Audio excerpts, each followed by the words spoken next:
All right, guys, it is that time. We are talking best in the business, and this time around, we are going to be discussing who is the greatest hardcore wrestler of all time. Now, I'm Jake, a.k.a. Bomber. We have 5 people here today, so there are no ties, no coin flips. We're getting this thing done, and we're going to do it right this time around, okay? It's me, Jake, a.k.a. Bomber. We got Rab, we got Matt Zion, we got Lee, and we got Scott. Guys, are you ready to talk some CZW? Yeah. No. Yeah, I don't know if Matt's ready. I hear him giggling still. He's still watching Alex Wright. God damn it. So, he's not the best. Who should have been on the bracket. Yeah. No. Yeah. Well, there's a different kind of hardcore going on with Matt watching Alex right now. I'm just glad that we have 5 people this time, so all the fucking marks in our audience will stop complaining about the coin flips. Yes. There's a lot of people hating the coin flips, but hey, when Bam Bam how Bigelow... else are we gonna do it? Well, when Bam Bam Bigelow and LT beat the fucking Iron Man match, I can see why people get pissed. No, dude, Well, I've they were seen objectively people looking at wrong. Matches later, people are like looking at it, going, "You know what? That Michaels match doesn't hold up." That Like is- exactly. There were Exactly. more people that were basically agreeing with us than disagreeing in the comments. That Yeah. is true. But still, Again, hey, wrong that's way, my but, opinion. you know. Yeah, I have no idea what you guys are talking about. I know. Bam Bam Bigelow and Lawrence Taylor over Shawn Michaels versus Bret Hart Iron Man match. As a better match in round 1.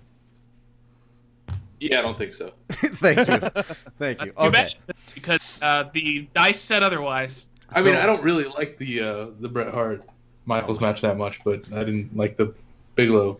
So anyway, we're not here Taylor to match either. we're not here to talk about guys like Shawn Michaels and Bret Hart. Okay, we're here to talk about the hardcore wrestlers. Alex Wright. Alex Wright, yes, hardcore, and just as somebody said, he's in a different genre of hardcore. But we had a little discussion before we got on here where people were asking, what do you define as like the greatest hardcore wrestler of all time? And we each have our kind of different viewpoints on things. Well, Jake, you go first because you thought this one up. So, what is your intent? Yeah, well, no, to me, the greatest hardcore wrestler of all time is somebody and their performance in the hardcore matches. A lot of guys, like, to me, there's different styles. There's brawling, which is not hardcore in my opinion. There's death matches, which is, like, beyond hardcore.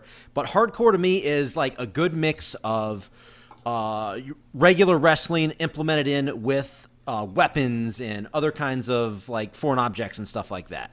I think yeah, to me, what I'm going to be picking in this tournament is people who perform, how well they perform in actual hardcore matches, not brawling, not death matches, not name recognition or anything like that. Anybody could win, in my opinion, in this tournament. Yeah, that's. And this isn't a case of who would win in a match between these two. It's more. No, we got guys at every end, back in the fucking 50s, all the way up to guys that are still fighting right now. So. No, it's kind of like what people thought of ECW when you think of ECW, not what it really was, but that perception of, oh, it's all just hardcore violence. Yes. That. Well, I mean, it's kind of an attitude thing, isn't it? I mean, you can argue that wrestlers like Dusty Rhodes and stuff sort of started like the prototypical hardcore thing, where you know, like old style wrestlers like the Bruiser and the Destroyer and guys like that who were bleeding all over the fucking place and getting into these really protracted, violent matches that were, you know, like designed to end feuds and stuff like that. Like, really sort of came out of Southern wrestling and stuff. And then, of course, it evolved to a lot more gimmicky weapons matches and things like that. But I think there's a good argument that even like sort of classic old school wrestlers can be considered hardcore wrestlers if they sort of were the progenitors of the style, you know? Yeah. And that's part of what I was thinking too. Like, was it hardcore wrestlers who overachieved beyond that? You know, guys like a Foley or a Funk, or whatever, did much more than just that, or guys who just excelled at that and never made it beyond. But it's a good case for discussion, and that other stuff could come into play really too. So. Sure, yeah. Like I said, this is our opinion. This is each person has their own opinion, and yeah, it's going to be interesting to see where this tournament goes. So, are you guys ready to start this off? Match 1. Well, I wanted to say one thing before. Sure. One of, you know what, because like I have a different definition of hardcore wrestling. Like, I don't see it as the guys that just beat the shit out of each other. That doesn't really interest me. I think the ones that tell a story are my favorite. And the guy who I think is my personal favorite when it comes to putting together a hardcore match isn't even on the list. And I think that is Triple H. I think he has some of my absolute favorite hardcore matches because I think he always tells a story. He always he just there are plenty of misses, by the way, but I just think that some of my absolute favorite hardcore matches of all time always had him within it. So he wouldn't make the list though. He's not the best of all time, but I think he's definitely needs to be more respected for his. I honestly would have never thought of him, but you're not making a bad point. Yeah, I agree. I agree with that. Yeah. And that's kind of what I was saying too. Like with those kind of guys on there, like he does fit as one of the better ones to do it, but he isn't known as that. He's good at it. So and you're gonna see as we go through this, there's some names on this list that I think like everybody says, oh yeah, that guy, he's got to be on the list, but I think they don't need to be on the list. I think there's some guys on here that are bigger by name in like the hardcore era than they shouldn't be on this list. But I still think not there as we go. I still think Norman Smiley should be on this list.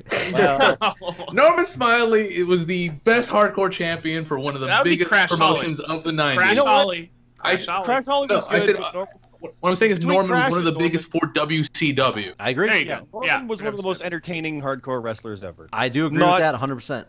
He didn't really do hardcore, but that's why it was entertaining. But those are the sanitized hardcore styles of the big companies after it was popularized. And I mean, look at a guy like some in some respects you can also just sort of credit single matches by certain wrestlers that have sort of helped push it forward. Like what matches did a matches to memories or memories to matches, however he fucking says it, with Magnum TA and Tully Blanchard. I mean, that is a hardcore match. And I was thinking Valentine and Piper, the dog collar match. Right. Is another one like that. But would you really think of either of those guys really as hardcore? Not really, but they defined it. So it's interesting. It's more the guys who did it long term, I guess, is what this list is. Yeah. Basically, guys that are known, like their careers are basically based on being like a hardcore wrestler and being like just overall the best of just, I guess, hey, in the business all time. One might say best in the business. There it is. Cool. All right, so let's get into it, guys. Round 1, match 1. We're talking Raven versus Bruiser Brody. How about we go with Scott to start this one off? I'm starting. I know, right? Start off. Yeah, here we go. Okay. Well, Bruiser Brody is kind of prototypical big. I mean, he's Luke Harper before Luke Harper, but they cloned him, brought him out. Bruiser was kind of awesome. In that Berserker way, and I know Berserker actually copied it too. John Dort. He literally was a bruiser. I know that kind of seems like a cop out, but he would just like that Simpsons gag. I'm going to swing my arms, and if you get in the way, it's not my fault. He seemed to be that type, but he was also like smart about it too. Like he knew exactly what to do, when, and where. Raven, though, I mean. He's even said one of his 5 moves is sitting in the corner. Like that guy's got one of the best minds for the business, not just hardcore, but at all. So I think Bruiser is more from a defining era. Raven, though, kind of perfected things. So this is actually a hard one for me to pick, honestly. But I kind of want to go with Bruiser on that, even though Raven kind of achieved more, partly because Brody got murdered in Puerto Rico. How dare he? Yeah. Well, he shouldn't have went. But Bruiser, I think Bruiser's the overall one on that. Okay. That's good. How about Rab? How about you kick things off here? Go for it. Sure. Scott said about Bruiser is obviously, really true. I've seen some of his matches. I can't say I've seen a lot of Bruiser Brody stuff, but everything you see, if you go, okay, that's where a lot of hardcore wrestling comes from.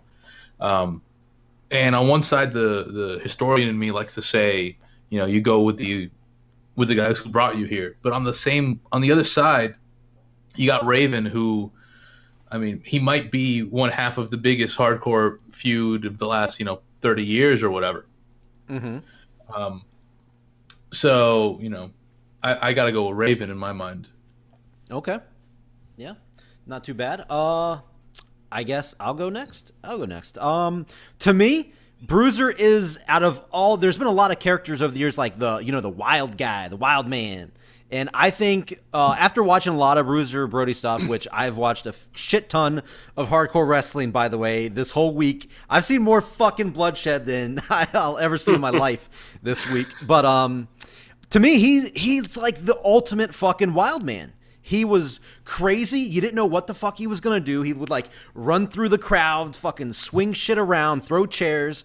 He would attack the refs, attack the ring crew. You just didn't know what the fuck he was going to do. To me, he's like the ultimate like wild man. And I think after a lot of watching a lot of matches and a lot of his stuff, I think he's one of the best brawlers, bar none, in the business. And the thing is, he didn't even wrestle for that long. That's the crazy thing. I think if he wasn't murdered, of course, I think he would have been one of the best wrestlers like of all time down the road. I really do think that.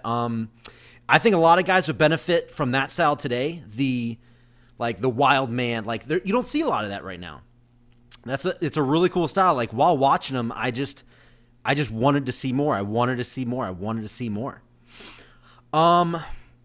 When it comes to the actual hardcore stuff, he had some brutal fucking shit with Abdullah the Butcher. I've seen several matches where literally they bled fucking buckets in and out of the ring, and you're going to see that a lot when I talk about Abdullah the Butcher, of course. But I don't know. I wasn't big on his finisher, which was like a running knee drop, which is weird because he's doing all this other crazy shit, and then he'll like finish guys with like a running knee, like.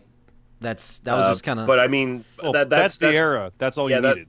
That's back in the day where it was believable that you could finish a guy off a running knee, though. But it's crazy that he'd like bash people with trash cans and choke people with cords, and then hit a fucking running knee, and then okay, that's it. That's just my opinion, though. It's just weird. But I mean, the dude's fucking hardcore. I mean, he fucking died in a goddamn locker room somewhere, so that's pretty hardcore. But Raven. I'm going to say this right now. I mean, that's literally as hardcore as you get. I tried not to laugh. I couldn't help it. No, when you die in the fucking locker room, that's as hardcore as you fucking get. He died in Tony Atlas's arms when he's carrying down the stairs to the hospital, for Christ's sake. Like, I just hope that creepy motherfucker Tony Atlas didn't take his shoes off and molest his feet while he was doing it. Because Tony Atlas has a foot fetish, in case anyone didn't know. Now Raven. That's a weird direction to go with this. Yeah, that is weird. But Raven, wow, I had so many mixed feelings going into this. I remember Raven as a guy that to me wasn't a great hardcore wrestler. Like when my original impression until I went back and watched a bunch of stuff, and I realized Raven was fucking great at blending like the wrestling style and the hardcore style. He didn't just hit people with like fucking everything, kendo sticks and all that kind of shit, trash cans. He did a really good fucking job mixing things up with his actual wrestling. And to me, this again, also as Scott said, this is really tough, but I am going to go with Raven in this based off of how well he did mix the styles up and how well he did transition things from being hardcore to going mainstream. He really did help. He was one of the better ECW guys that helped go from to take wrestling into the mainstream, in my opinion. And I will also say real quick before I finish this that I think he's one of the best characters to come out of ECW, by the way, like period. So, all right, Matt Zion, go for it. And by the way, this will be done in probably about 10-15 minutes. I just edited an Alex Wright music video. And I'm gonna force you all to watch it. And I had to mute the microphone because I was crying. It was so good. Okay, Raven, by the way, I would argue he's probably one of the only characters to come out of ECW because everybody else didn't really have a character. They just were kind of like drunken hardcore guy. But Raven actually had a deep character. I think that's why he was so popular in WCW until they squashed the shit out of him and stopped using him right. But I mean, like goddamn man, he was money in WCW. I actually think he had a bigger impact on me and his WCW stuff, not really doing as much hardcore than ECW. I didn't really like ECW Raven that much. I respect him and what he did. I even really liked his run in WWF at the time because his match with Big Show and Kane is so much fun. And to think that he almost single-handedly took down WrestleMania on his own on accident is pretty amazing. I don't know if you guys ever heard that story or not. I have not heard that story. Yeah. No, so when they got on the golf cart to drive back from the hardcore area to the arena, Raven tried to bounce off of. There's almost like a mesh, like a metal mesh, and he tried to bounce off of it. Remember, his cart got stuck. It fell down into like a ditch. He didn't see that. Well, when the cart went down in there, the cables that power the entire building, including the pay-per-view stream, were right there. And they said the wheel came within like an inch of crushing it, and there's no way they would have gotten it back on. Holy fuck. And that's WrestleMania 17. Yeah, one of the best WrestleManias of all time would have been straight up canceled. Wow. Yeah, and that's probably why you didn't really see Raven doing a whole lot after that. Yeah. I do remember that scene where they're trying to pull it out of the thing, but they couldn't, so they had to abandon the golf cart. Yeah. Wow. Yeah, a few inches from the only power source that they needed to keep safe throughout that whole show. And they were like, there's no way we could have repaired it fast enough to have the pay-per-view continue. Wow. That would have been amazing. Yeah. So with that said, though, I'm picking Bruiser Brody. He's one of my all-time favorites. There's something about him. He is the original, in my opinion, the original wild guy. The fact that there are stories of him like straight up just beating the shit out of fans because he didn't like the way they looked at him or what they said to him. I mean, that's an era where obviously that was still possible, I guess. But nowadays, no way. I just really enjoyed Bruiser Brody. I think he's probably one of my like all-time favorite icons when it comes to just hardcore brawling, hardcore wrestling in general. He's kind of like Abdul the Butcher era, except I didn't like Abdul at all, so that'll, foreshadowing for future voting. I think he was way ahead of his time. He could have been money if he wasn't such an asshole and got himself killed. Oh yeah. Yeah, he never should have went over there when he got killed, but I mean, he probably didn't expect to die. He probably maybe at worst thought he was going to get into a fight or something. So that sucks. He was taken really early. He was supposed to be just a giant douchebag. I remember hearing nothing but bad stories about him as a worker. Like, unless if he even remotely disliked you, he wouldn't work with you. Nope. But I still think he's a great performer, and I remember his stuff more than Raven. But I do like Raven a lot. If it had been anybody else, I probably would have went with Raven. Yeah, I didn't even mention Raven and Rhino had a fucking amazing hardcore match in WWE. Yeah, Backlash. It was the after WrestleMania, wasn't it? Yeah, like they used the shot. I'll never forget the fucking gore into the shopping cart. Fucking amazing. That was Raven's best match, I think, in WWE all overall. It was good. It was good. Okay, so wow, we're tied up 2-2. Good thing we got 5 people here because we would just had a coin toss. Flip. All right. So the deciding vote here, Lee. Who do you got, Raven or what? Leave the dice. Or come on. I am the coin. Okay. We know who's gonna pick. This is a real tough one because I really have a lot of respect for Raven. Like I really do like him. I think he's got a great mind for the business. But I always felt like he just kind of had to fill that slot as the hardcore guy because he couldn't get any forward momentum as just a regular worker. Mm-hmm. And Bruiser Brody is the sort of the culmination of the wild man character that there was plenty of wild man characters early on in the business, but he was sort of the culmination, like the perfection of that kind of character. And he was the sort of godfather of what we'd come to know as sort of hardcore. So I have to give it to Bruiser Brody. He's just an authentic fucking crazy asshole. Mm-hmm. And it came through in his character. Raven is much more a guy who had to become that character to get ahead, whereas Bruiser Brody just was that guy. So Bruiser Brody. All right, can't argue that. Well, there we go. A close one right off the bat. What's up? Can I say a goodbye to Raven? Good. Say a goodbye to Raven. I thought Raven was going to make it through, but Bruiser Brody's a good pick. I just want to say a couple things. Mm-hmm. I had mentioned that Raven was part of one of the biggest hardcore feuds, but that's not even talking about his feud with CM Punk in ROH, right? And just all the stuff he did in WCW and all the stuff he did in the WWF. Mm-hmm.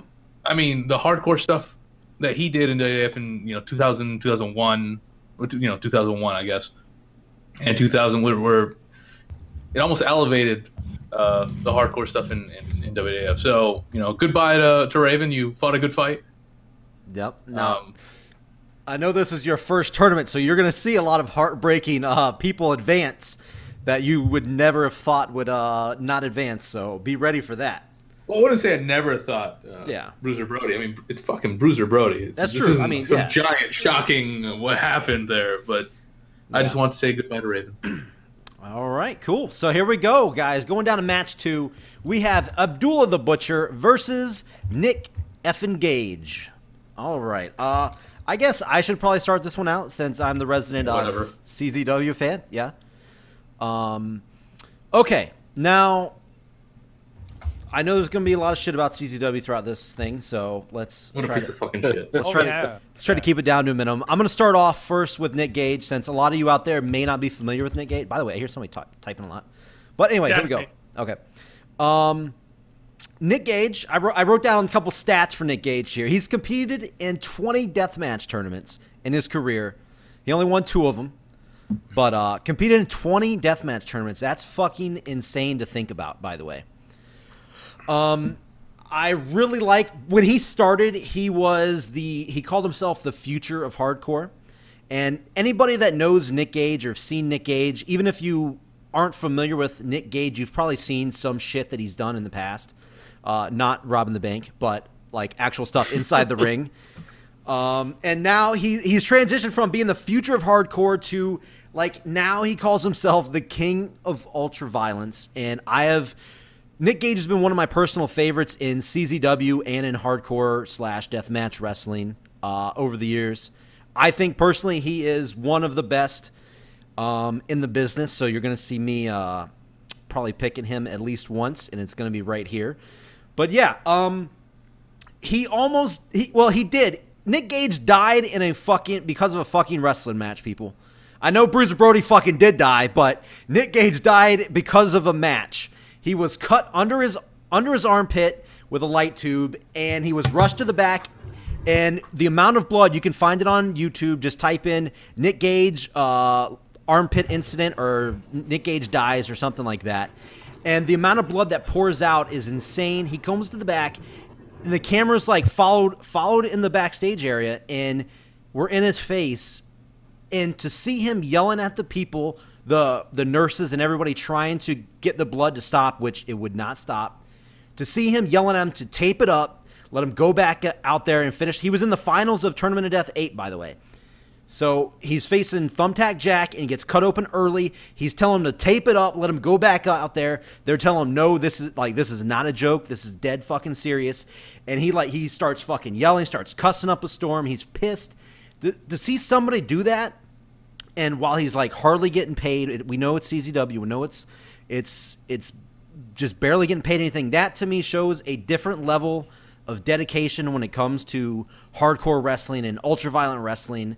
And to me, that's why that dedication is going to be why I'm going to pick Nick Gage in this match. But as far as Abdul the Butcher, dude, I know he was one of the pioneers in hardcore wrestling, like debuted in the fucking 50s and shit. He is a WWE Hall of Famer, which I find hilarious, even though he's I saw he's trying to sell his Hall of Fame ring for like 20 grand, which is also hilarious. But dude, Abdul the Butcher's matches fucking sucked. I'm sorry. I mean, I think a lot of you guys are going to agree with this. The only thing that I did like from Abdul the Butcher is when he would fucking use his trademark fork, and the way he hit it from the ref from seeing it was brilliant. Like, the crowd would go nuts. Just to see him cheating like that was fucking really good. And he did have this, like, fucking presence about him that he looked like a fucking madman. And that was cool, but at the end of the day, I hope I don't catch too much heat for that, but Abdul the Butcher just wasn't fucking good. I'm sorry. I'm going to pick Nick Gage. Nick fucking Gage for me, all day, every day. Sorry I talked way too long. We're going to go to Rab. How about you go for it next? Well, I have to admit something as I start this. Okay, yes. There's a very dark period of my life that I'm very ashamed of. In high school, where I was a huge fan of CZW. By the way, I'm gonna like soundbite that for later, so just keep that in mind. He was a teenager. You can't blame him. I was a teenager. You can't blame me. But I was a big fan of Nick Gage. I was a big fan of the Hate Club, all that ultraviolent shit, and it was to a 15, 16-year-old was fucking crazy. I mean, I was a big fan of ECW, as you'll hear as we go along with this thing, and this was like the next step up for a stupid 16-year-old. That said, Nick Gage's matches were entertaining as hell. Actually, all the stuff with the Hate Club was entertaining as hell. Besides just being crazy hardcore, they could work a match, and I have a lot of respect for Nick Gage. Except, I mean, what's more hardcore than going to prison? There you go. But I mean, apparently you can murder someone. Yeah. Or die. And he did die too, besides- so that he's got that on his resume as well. So, But besides that, going to fucking prison, that's pretty fucking hardcore. And then on the other side, fuck Abdullah the Butcher. I'm not even gonna fucking talk about that guy. So I am picking Nick Gage. okay. All right. Let's go to Lee next. Who you got? This is pretty tough because I was only just sort of introduced to Nick Gage in the last week or so when we were planning on doing this shit. So I was starting to watch his matches, and I mean, he's definitely a better worker than Abdul the Butcher as far as technical skill goes, which is weird to say because Nick Gage isn't necessarily a technical wrestler at all. Abdul the Butcher is a classic character, and I do have respect for that. I mean, he's much in the same mold as Bruiser Brody, where he kind of lives the gimmick, and it is very effective. But you're definitely right, Bomber. His matches generally are just total garbage. I mean, once in a while he gets in with a really great worker who can play to his strengths and make a really good match. But about 90% of his fucking matches end in double countouts and you know, just disqualifications and shit. Mm-hmm. And also, there's the other issue of Abdul the Butcher being an unprofessional piece of shit with fucking hepatitis and knowingly cutting people and dropping his blood in their blood and giving them hepatitis and ruining their careers. That's something that can't be forgiven. So Nick Gage kind of just gets a bye for me in that regard, because I'm not a big fan of Nick Gage either. I was watching his stuff, and I mean, I actually want to be, you know, honest and not just joke around and insult CCW in this one. Mm-hmm. I hate the fucking ultra-violent garbage hardcore wrestling, which is, to me, it just looks like a fucking nonsensical stunt show with no psychology or anything. Mm-hmm. But I still got to give Nick Gage the pass on this one, because fuck Abdul the Butcher. Okay. Matt Zion. I mean, I remember Nick Gage because, like I said, the only CZW that I really watched was Nick Mondo, because I was a huge fan of Sick Nick Mondo. So I came across Nick Gage's stuff, but I mean, like, never really impressed me or anything. Like, I get what you're saying. He died for the business, but when I hear that, I just think he's stupid. Yeah, sure. There's a lot of stuff on this list that's going to be stupid. I don't really. But I mean, I understand the stupidity of hurting your body for wrestling, because I did it. Like, I've had, not to their level of hardcore, but I've done hardcore matches, you know, like had the thumbtacks on my chest and had like a dude fucking splash me. I get that portion of it. But the fact that he's backstage and he could die and he's saying, "Take me up, let me get back out there." Well, I mean, that's why you died, bro. Because, come on. Like, let's be a little logical about everything. I understand the arguments against Abdullah saying the Hep C thing. I didn't even know that, by the way. How did you not know that? No, it's because I don't care about Abdullah the Butcher and I don't care about Nick Gage. So this is probably like the least interesting bracket for me. Mm-hmm. So, I mean, based off of name recognition, in 20, 30 years, nobody's going to remember Nick Gage except for really hardcore CZW or really hardcore fans. Everybody will remember who Abdullah the Butcher is. So, I mean, like, yeah, I get that Nick Gage was a better wrestler all around, but he never really entertained me, and also Abdullah didn't, so all I have to go off of is based off of his name value. I think Nick Gage is going to win anyway, but I'm going to give my vote to Abdullah. All right. And Scott? Similar to Matt, this is a hard one just because, I knew about the stuff with Abdullah because I followed that from what Hannibal was saying. He's the one who did the court case against him and everything, and basically he lost his WWE contract because of the potential hepatitis from Abdullah, so he went to court. Yep. And it's been damn well proven, and $2.4 million. $2.4 million he had to pay out. Abdullah, no one, look, we talked about how Raven had to kind of go hardcore to make it. no one had to do something to make it more than Abdullah going hardcore. And it was very one note. Like, if you've seen one match, you've seen them all. Mm-hmm. Amazingly, probably his most entertaining match was one, I think, with Zeus. Yes, that Zeus. Really? Oh God. It was like just a brawl. They just fought around the ring. It was hilarious. It was in like the year 2000 or some shit, or 1996. It was after he went to WCW briefly. Zeus did. It's on YouTube. It's insane and hilarious because he's just beating the shit out of him.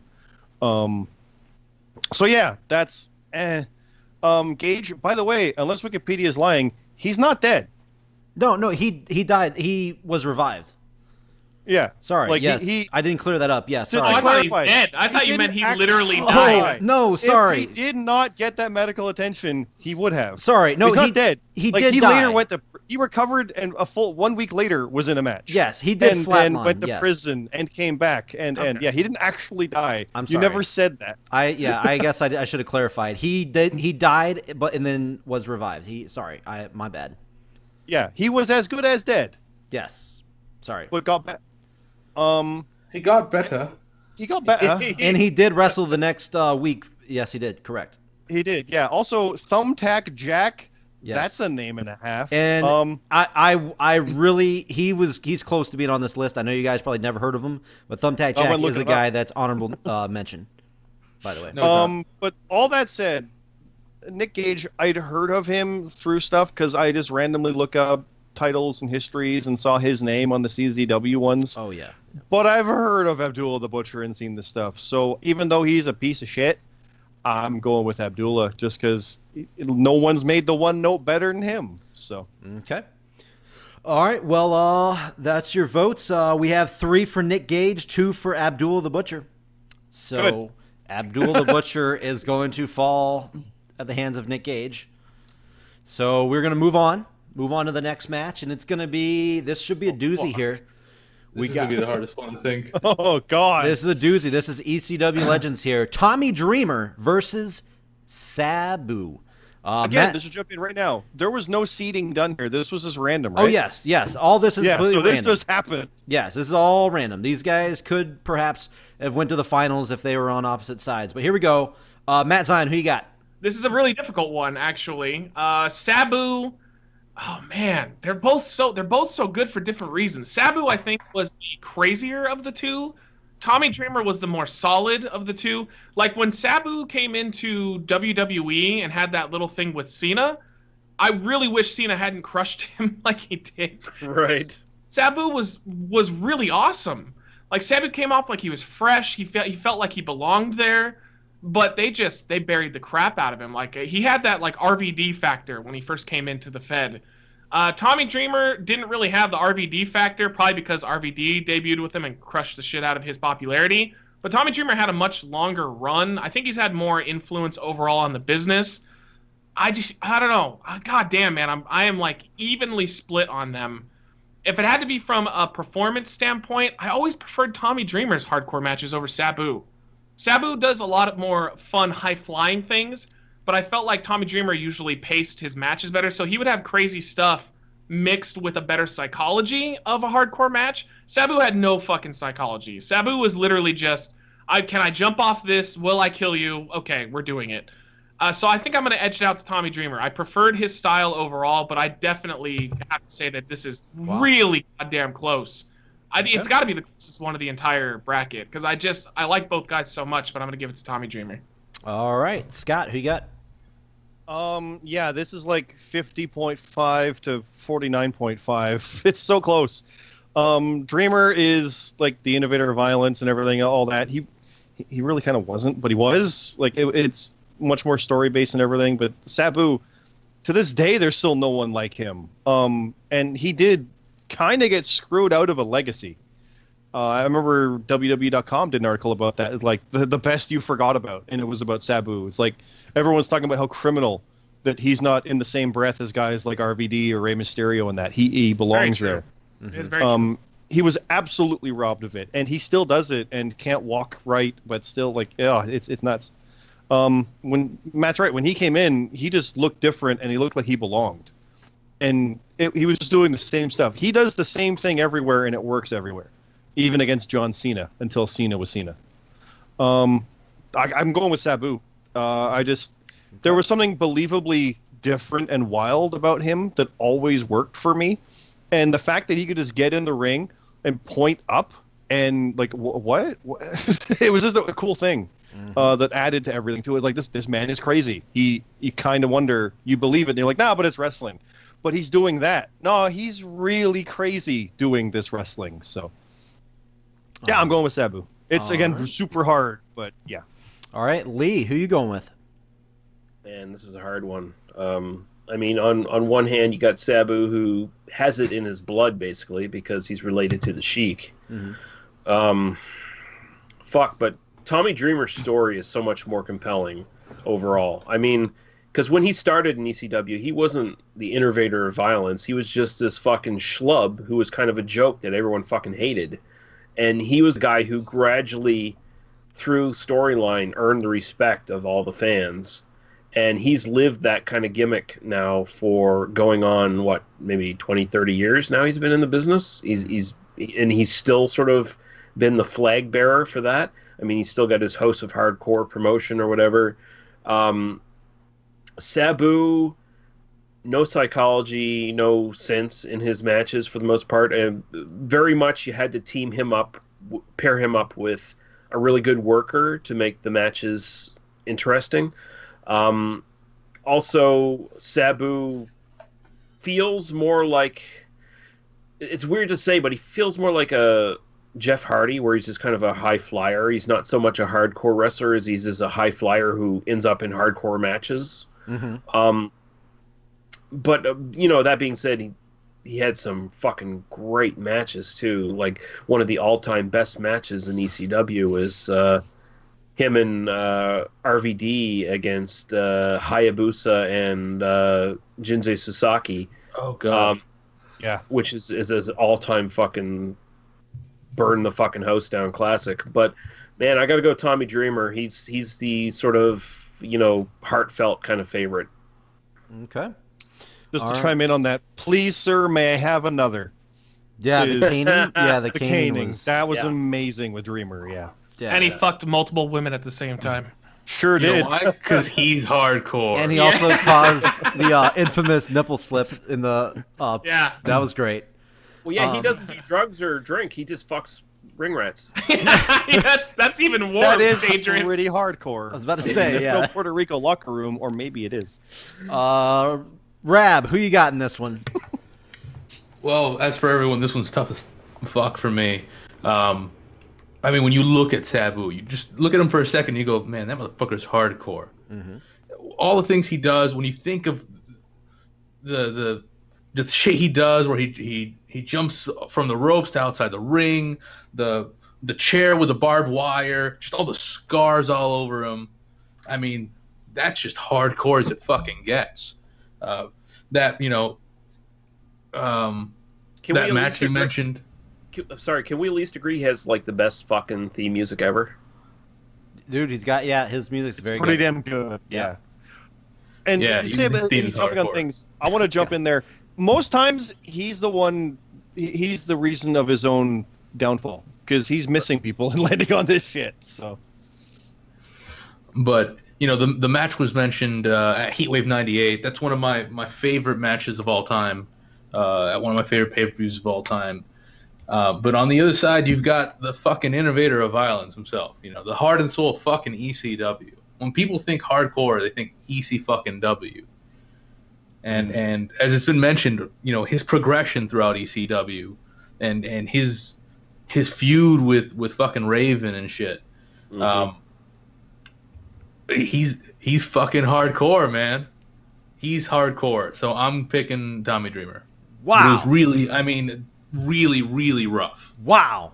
Holy fuck. Remember when I mentioned that somebody would advance that I would have never imagined? This was that match already. Wow. The innovator of fucking violence. You didn't think he was going to make it. I mean, no, not against Sabu, man. Not against Sabu. Wow. Okay. Well, I mean, if people think of one guy when they think of ECW, it's always Tommy Dreamer. Well, I would say RVD, Dreamer, but and ECW is fucking what people think of when they think hardcore. Well, He's the heart of ECW. There He's the were people heart that were of more ECW. popular than him, but he's the no, heart of see, ECW. this is kind of what I was gonna say about this match right here. Even though I mean it's 3-1 right now, my vote really doesn't matter. But dude, I think Tommy Dreamer is a tad overrated on the scale here. Yes, I'm not saying he didn't have great matches. He's had some good, of course, he literally had the best chair shot in the history of professional wrestling when he fucking destroyed Raven, and they call it the fucking chair shot heard around the world. That shows you how fucking big it was. If you haven't seen it, go look it up, which if you haven't seen it, you're crazy. But anyway, no, I'm not saying he's bad, but dude, Tommy Dreamer to me is, I would say, a good ways down on the scale with Sabu. Yes, Sabu was kind of more of a spot monkey type guy. He would do a lot of like jumping onto the chair, jumping on the ropes. And he botched like crazy. And I was going to say, yes, he did have more botches, but his moveset was... Botches than anyone. His moveset, though, kind of forced that. He always did all kinds of crazy shit that would, like... You do that every fucking night, you're going to have some botches. I mean, that's bottom line. Jumping onto a chair, then jumping onto the ropes and jumping out and flipping out, doing leg drops, that's kind of fucking hard to do. But, I mean, Sabu was the innovator of, like, the table. He from what I've heard, what I remember, Sabu, like, created the fucking table spots. And that, to me, is huge when it comes to hardcore wrestling. Tables are a very big part of hardcore wrestling. But, man, When you guys are talking about when you think of ECW, what do you think of? I think of three names when I think of ECW. Three, like, faces, actually. Three faces pop into my mind. Rob Van Dam, Sandman, Sabu. That's what, when I think... Oh, no, I know what's happening here. Basically, Tommy Dreamer reminds you of Daniel Bryan. Okay. I was going to say the same thing. Oh, it's a feel-good story. It's all so over true. again. Yep, the underdog, the guy that shouldn't be there. He should know his place, be a nobody. Yep, no, I get it. It's cool, Jake. It's cool. I understand that. Dreamer did have a good fucking story, but man, That's the same thing he says about Bryan.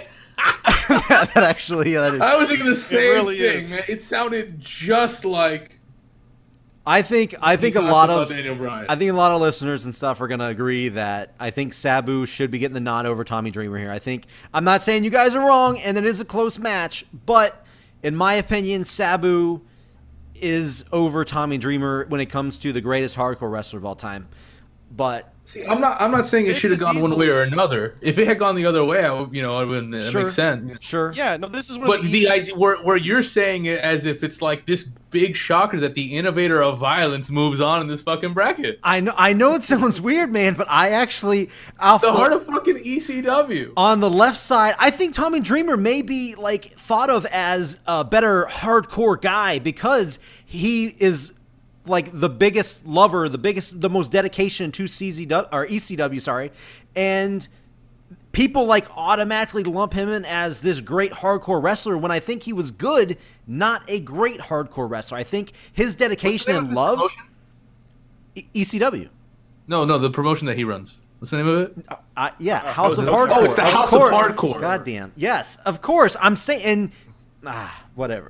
There's no point in me arguing. He lost. No, it makes sense. I know what you're saying, but really, it's the most true 50-50 out of the whole bracket. True. It's the So, closest. please Either argue. way, Please. should not have made. Like, there Please shouldn't be any tell us more why you hate Daniel Bryan through Tommy Dreamer. we're done here, but I'm just going to say I think Tommy Dreamer's overrated, and we're going to move on.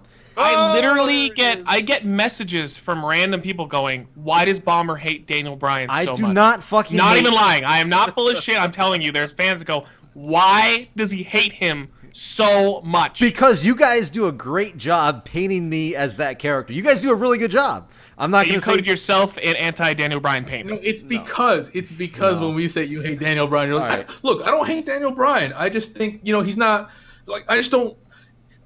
Look, guys, I'm not trying to say that I hate Daniel Bryan, and I'm not trying to say he's not good. Look, I just don't think. Look, guys, look. Okay. You guys are doing it again. You guys are doing it again. Look. moving on.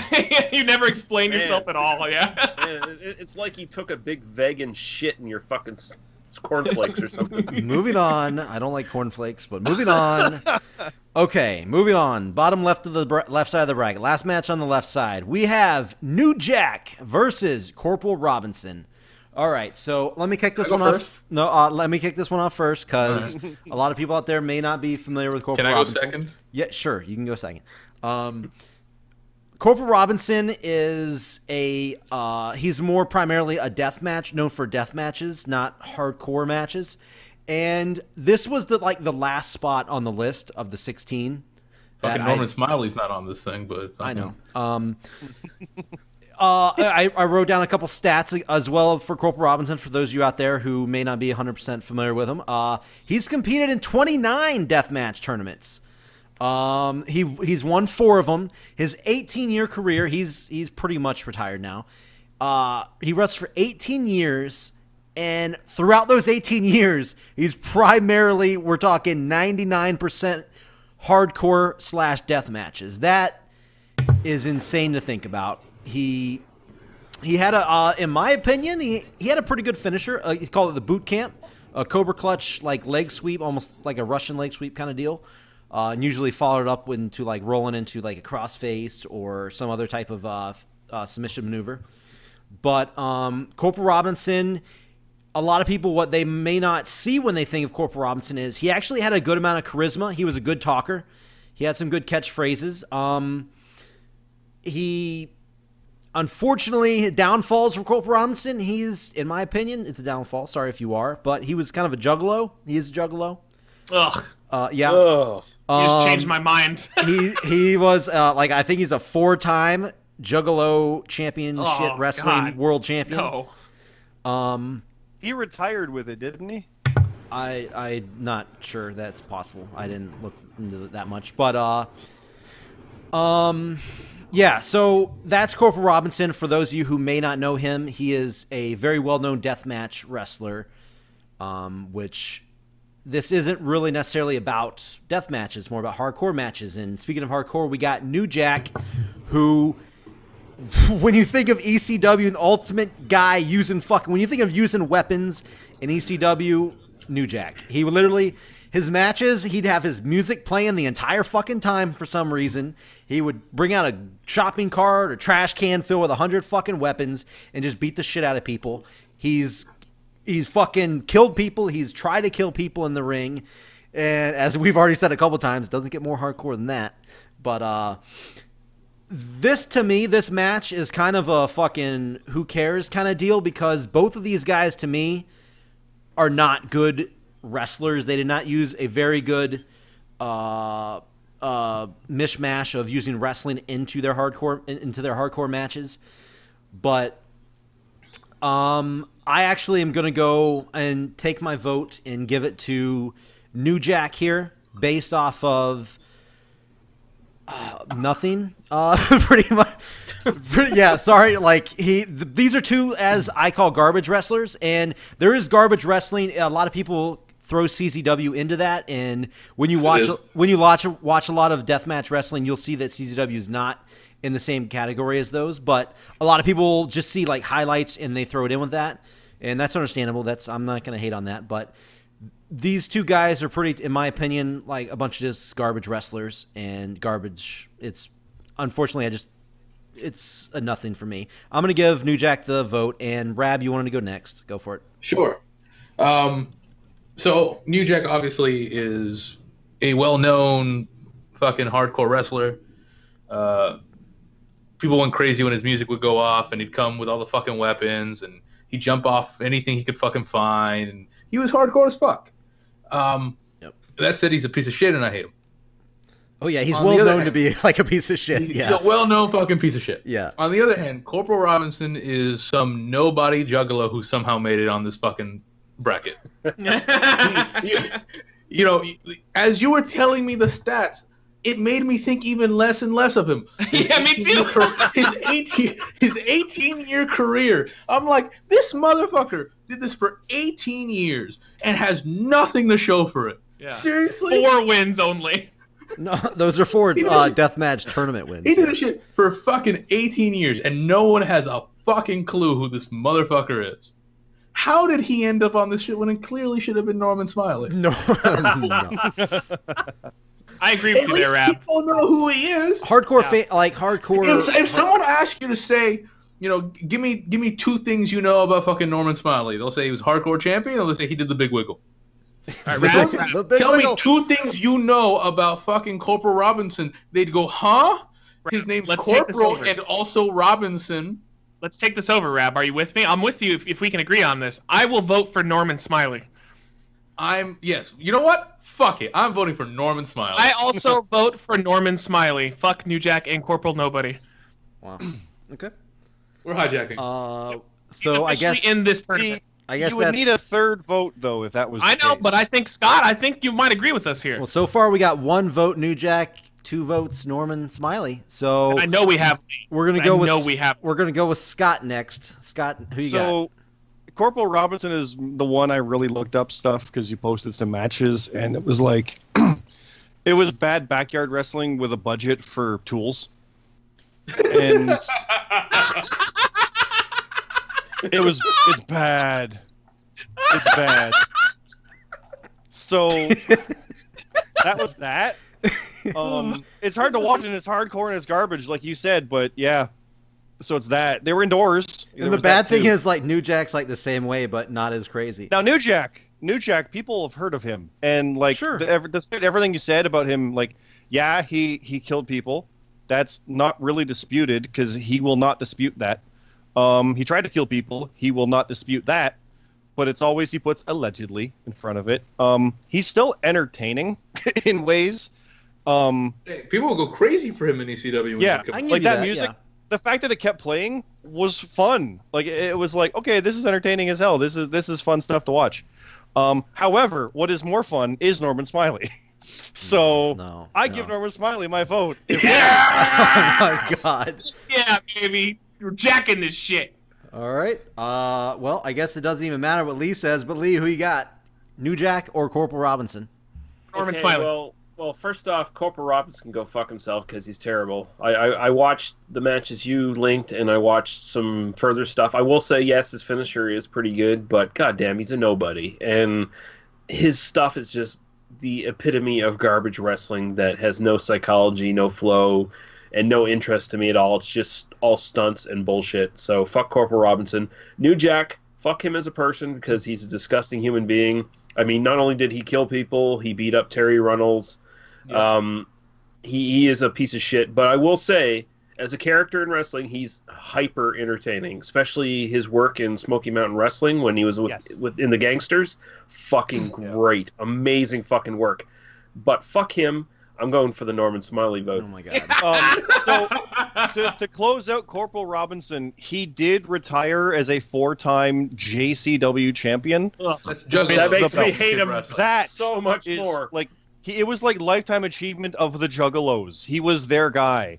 You know what happened after 18 years of a career? Samoa Joe made it to Raw after winning multiple world titles. Yeah. This guy retired as the Juggalo Man. There you go. No, Juggalo man. no. He probably can't even afford to fucking drink Fago. There you go. If it was, though, I will say this: if it wasn't for the fact that we'd get pulled for a copyright infringement, we should have just been playing Natural Born Killers under that whole match. Oh yeah, Yeah. absolutely. I was gonna say, did New Jack have matches, No, oftentimes he's no. a terrible or worker. did he just fight during moments? No, there was a reason in Smoky Mountain Wrestling that Jim Cornette just had him talk more than anything else because he was a great talker. He actually had D'Lo Brown do most of the work in their fucking matches. So Just an interesting interjection here. We had a fan take our best in the business picture and pick his own. Like he edited together and put his own picks for a winner. Oh. He picked New Jack. Oh my god. The 3J Well, he's all the gonna way? be pretty disappointed. all the way. It came down to New Jack and Mick Foley, and New Jack beat Mick Foley. So sorry, 3J. Wow. We're putting an end to that dream real quick. Wow. that guy is dumb. Well, hey, at least a British man who wiggled his wiener around defeated the guy you picked for the best hard. well, at least I fucking voted New Jack, so at least he doesn't hate me that much, I guess. That's he won't that's good. murder you. Yeah. Yeah, but there you have it, guys. Can't fight it. Norman Smiley gets 4 votes to 1. New Jack gets 1 vote. Norman Smiley gets 4. Insult to Corporal Robinson. To give him all the credit in the world, he did some crazy shit. However, that's all he did. Sure. Yeah. There you go. So moving on. Left side of the bracket done. Moving on to the right side, we have big match here: The Sheik versus Mick Foley. All forms. This is all forms of Mick Foley, by the way, in case you didn't get that. All forms of Mick Foley. How about Lee starts this one off? I don't think he started one off yet. All right. I have a lot of respect for the Sheik, but at the same time, he's very much like Abdul the Butcher, where he's a very one-dimensional wrestler who is all character more than anything else. I mean, when you look up kayfabe in the dictionary, the Sheik's picture should be beside it, because that guy lived his fucking gimmick until he went into the fucking grave. Mm-hmm. He is a terrible wrestler, though. I mean, absolutely fucking terrible. And is he a terrible hardcore wrestler, I ask? Even then, yeah, kind of a terrible hardcore wrestler. But at the same time, his character kind of made up for it in a lot of ways, because he sold how crazy he was to the audience, and he sold it in his matches. So it's kind of a weird kind of line you got to sort of walk there. He ran the Detroit territory for a long time, was quite successful for a long time, and then he ran it into the ground because he wouldn't let himself step into the limelight of being the top guy in that territory. Mick Foley has just done so much more. I mean, Mick Foley is, again, kind of a Tommy Dreamer kind of story, where he's, you know, the little guy who made it big. And Mick Foley, especially as Cactus Jack, fucking crazy and incredibly engaging and likable and interesting. And he did the hardcore stuff way better than most of his contemporaries, just by taking, like, not even doing weapon shots and crazy table shit, like just doing like his nesty plunge outside of the fucking ring onto the fucking pavement, like that kind of shit, as crazy as it fucking is, just makes him so much better. And then he made it big, and he made a success out of it. And I hope he, you know, doesn't get Alzheimer's when he gets older from all the fucking chair shots he took. But yeah, I gotta go Mick Foley. All right. That's one for Mick Foley. I guess I'll go next real quick. The Sheik, I went back and watched a bunch of stuff. One of the craziest matches I've seen out of all the shit that I've went back and watched. It's one of the craziest things I've seen in my entire life, not just fucking wrestling, was a tag team match in Japan with the Sheik and Sabu going up against Onita and Goto, I guess is his name. Mm-hmm. Just if you haven't seen it, just it's worth a watch. Go to YouTube, type in the Sheik Fire Death Match. Okay. The ropes have these like I don't know what, some kind of like cloth or some kind of material on all sides of the ring, and all of them are lit on fire, and they fight in the ring while the entire ring is set on fire. If you think the Inferno matches in WWE is like, oh no, nothing even close to that. It needs to be seen if you want to see something fucking crazy.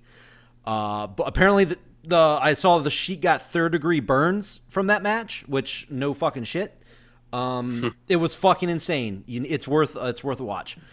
I know I saw his trademarks. He liked to stab people with fucking pencils and shit. Yeah, he did. Bite people and shoot fucking fireballs in their face. Oftentimes fucking almost making them go blind. I don't know. Anybody who fucking stabs somebody with a fucking pencil is kind of okay in my book. I'm just going to say that. But having said that, dude, Mick Foley, he's done so much that it's almost, you almost go to the point where like it's Mick Foley. Like everybody knows who he is in the wrestling because he's done the stuff, the crazy stuff. Then he went mainstream. He did crazy stuff mainstream for mainstream anyway. And Mick Foley he's on a whole different level than the Sheik. The Sheik is a pioneer of hardcore wrestling, no doubt about it. He's uncle of fucking Sabu, all that bullshit, even though he fucking lost in the first round, which I can't believe. And I'm just gonna say it. Oh my god. I'm just gonna say it. It's not that you don't think that, it's when you're like, I can't believe it, where everyone's going like, what's wrong with this guy? Sorry. Yes, it's an easy pick. I'll have more to say later because I think he's gonna advance, no problem. I'm gonna say Mick Foley. Right. Mick Foley gets my pick. Matt Zion, how about you go next? Yeah, so to me, it's not even really difficult.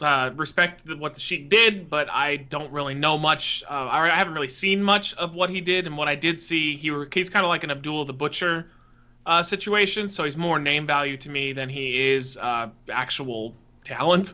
Mick Foley, in my opinion, is kind of like how we voted the Hardys as kind of changing tag team wrestling. I think Mick Foley is the one that made hardcore wrestling more acceptable to the mainstream. ECW had a part in it as well, but I think Mick Foley was the one that got the casual fans. ECW grabbed the hardcore audience, like the niche audience, and Mick Foley grabbed everybody. Like when Lee made a great point, it wasn't just his stuff in Japan, because that stuff was nuts. It was also the fact that he would do he would take a random back body drop at a house show onto concrete for no fucking reason. Mm-hmm. And now he regrets it. I mean, he's talking about how, like, why did I do that? I should have probably not done that. I agree. But it's the fact that he did it, and Mick Foley's a good wrestler. Like when he's in good shape, he knows how to tell a good story, and even if it's a hardcore match, I mean, him and Triple H had one of my favorite street fights of all time. Absolutely, it had amazing storytelling. That finish still gives me goosebumps. I still want to say that's my favorite match of all time, by the way, for WWE. It used to be mine until Rock and Austin, but the fact that they had, like, when Mick kicked out of that pedigree, I couldn't fucking believe that, and then took it on the tax. Like, there's so many moments that Mick Foley has given me that from a hardcore sense that he's just the man. So I mean, this is no big deal at all. Like you said, we'll have more to say about him, but man, Mick Foley's awesome, and I'm picking him. All right, that's 3 of Mick Foley. Rab, who got? Well, I'm not going to talk much about Foley because we're going to move on to him. Obviously, he's already won the bracket. I'll talk about the Sheik a little bit. Obviously, he's one of the hugest pioneers of hardcore wrestling. The idea of hardcore wrestling comes from the kind of stuff he used to do. Comes from, the pencil to the fucking forehead. Comes from the fireballs. He used to throw fucking fireballs at people with the fire paper and shit. But that was huge and innovative when he did it. Mm-hmm. Obviously, he trained Sabu. He trained Rob Van Dam too. Also, Scott Steiner, I heard. By the way, yeah, I heard that. Yes, he did. If you guys remember, Sabu and Rob Van Dam inducted him into the Hall of Fame together. Yep. He had a big part of the training with Raven as well. He was he trained Raven a bit as well. So I mean, he just had such a huge impact in hardcore wrestling that if he was in a different part of the bracket, maybe I could move him along. But yeah, I mean, we are talking about Mick Foley here, and I'm also giving my vote to Mick Foley. All right, Scott, or did you start, or did Lee start it? Didn't he? Scott, who you got? Same guy. Even you're getting us mixed up, huh? Same guy. No, I actually forgot who started it. Anyway, go for it. I mean, the obvious is Mick Foley. The Sheik, yeah, everyone said everything about him. I think he was his own downfall on this too, because, like I said, he ran Detroit, and he was like Big Daddy is in the UK, or he was that in that area, except as I heard it, he ran Toronto as well for a while in the area and refused to lose, and even would not lose when Andre came in, finally.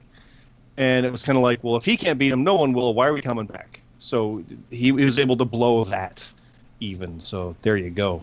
Mick Foley, though, no one mentioned really when he first came in as Mankind and feuded with Undertaker.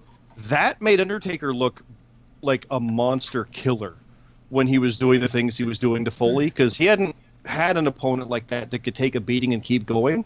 So Taker's game stepped up, and that helped elevate him in '96, I think it was, after the Diesel match. That helped him, and that stuff that came from ECW and WCW kind of got him going. And one of my favorite matches was Mankind and Shawn Michaels at Mind Games. Absolutely. Love that match. That title match was amazing, and they had a rematch on Raw, I think, a little while after, too. And the street fights he had, there's just so many awesome, great moments. Hell, his Mania match with Edge stands out, and the one-night stand six-man or whatever it was. Foley's been in so many, and Sheik kind of did his thing, and that stopped being a thing that worked, and he couldn't adapt. Foley adapted like crazy, and still would. He would have fought Punk if he could have, but his knees were shot. So Foley is the easy pick there. Just yeah. All right, well, there you go. First clean sweep of the tournament, guys. Mick Foley moves on past the Sheik. So here we go. Moving on to the next match. I think this could actually be a tough one here. We got Balls Mahoney versus the Sandman. Matt Zion, you want to start this one off? So, this isn't that difficult. I liked Balls, but unfortunately, That's a soundbite. Yes. I wish I still had both of mine. Balls. I wish I had both of mine still. That'd be nice. I did lose one. But Balls was a one-trick pony. Balls was literally just a chair shot. And that's it. Balls had nothing else going for him, in my opinion. And actually, my favorite time of Balls Mahoney was in ECW, in the WWE ECW. I thought he was one of the few guys that was really fun and actually was entertaining. That wasn't like one of the old school guys they actually pushed for a little while. The Sandman, though, I mean, come on. He's not great. He was never a good wrestler. He was the other guy that was a lot of fun in the WWE ECW. And just in general, his entrance is his entrance is kind of his whole thing, kind of similar how Balls just had the chair shots.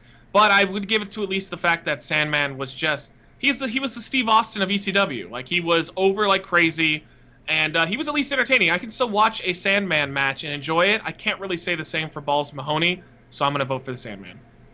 All right, one for Sandman. Lee, who you got?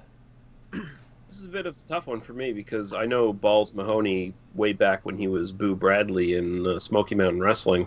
And he actually was teamed up with Mick Foley for a while when he did a little small run in there as well. Balls Mahoney's kind of a wasted opportunity. Like, he in ECW, he became all character. So it became about, this, like Matt said, the chair shot thing. But he's a much more well-rounded worker than people gave him credit for. He's actually way better than people gave him credit for. The Sandman is absolute fucking garbage as far as a worker goes. Like, all he is a fucking cane shot, really, and an entrance. Sandman is definitely going to be remembered more than Balls, but I have to go with his overall work, like, because, man, it's hard because you can kind of argue he didn't do as much in hardcore as the Sandman did. So, but I mean, the Sandman started as a fucking surfer gimmick too in ECW, which was fucking bullshit. Yeah, you know what? Fuck it. I'm gonna go with Balls Mahoney and really make my next choice even more heartbreaking. But there we go. All right. I guess I'll go real quick. Thank you, somebody that has a little bit more respect for Balls Mahoney. I was hoping that somebody would come into this with that. Balls Mahoney, I agree 100%. Much better worker than Sandman. Sandman, another guy that just pure, in my opinion, overrated when it comes to hardcore wrestling. That's weird. He doesn't do flips and shit. Yeah. No, I agree 100%. All he was an entrance and a cane shot. That was, you said it perfect. That's all he was. And Balls Mahoney, yes, he was known for only as a chair shot, but he was a much better wrestler than people give him credit. He did a lot of other stuff in the ring. He's done a lot of like flaming table spots and stuff like that a lot of people don't, I guess, remember, which is crazy because it's a fucking flaming table. But yeah, I'm also going to go Balls Mahoney this match. It's, to me, Sandman is going to be remembered because of his entrance and just being a fucking drunken slob. But and that's more of a thing that people clung on to, I guess. But Balls Mahoney was a way better hardcore wrestler, in my opinion, than Sandman ever was. So I think for me, this is an easy one. I'm going Balls Mahoney. That's going to be 2 votes for Balls. And let's see. 2 balls, 2 votes. 2 balls. 2 for Balls. Scott, who you got? Is that why? Sorry. Well, I want to hear what you're going to say. Well, I was going to say, is that why Zion didn't vote for him? Because he only has 1 ball. He's jealous. He's got 2 balls. I can confirm that's what it is. Yep. Jealous. If he was named Ball Mahoney, maybe. Ball Mahoney. Yeah, then I'm down. Don't forget his TNA name was Cajones. Yeah, for that one match. Clever, wasn't it? That was so clever. Yeah. Balls is a victim of his own hardcore success. Like you said, he could have done more, but the hardcore stuff worked, and no one wanted to see the other stuff. It feels like he just looked gnarly too. That's the other thing. He looked really gnarly. Yeah. So no one would believe him doing the other stuff. Yeah. And it was kind of like, oh, that's too bad because he can, but he never got a chance to, which kind of shot him in the foot. Sandman, I mean, if we're talking the best hardcore wrestler, again, Sandman's like New Jack. Did he have matches? Not really, but no. However, that entrance, like you said, it's a one-note thing. Yeah, but it was one of the best of its kind. I will admit. Yeah. Watch the One Night Stand 2005. That crowd just goes insane for him. It's amazing. It still works. It's great. Although you see how neutered he was when he came to the WWE and he didn't have Inner Sandman. Yeah, exactly. Yeah, I think the song also has a big help because the song's amazing as well. So it does. Yeah. Now with him in WWE, it was still fun. Like when he was going on Raw for the commissionership in a battle royal, it was like, what would Commissioner Sandman be like? That could have been fun shit to see what this guy would do there. Like, how would that work? But they didn't do it, and he didn't last, so it kind of sucked. I'm going with Sandman just because of that kind of stuff. Like, he did try and branch out more, and it did work a little more, and what did worked so good. So, my vote's with Sandman. All right. That means 2-2. Rab, you're the deciding vote. Who do you have? I really like Balls Mahoney. I was a huge fan of the fucking Chair Swinging Freaks, him and Axel Rodden. It was just so fun to watch. Side back note, in the day. I also almost added Axel Rotten to this list, by the way, but keep going. But fucking Corporal Robinson made it.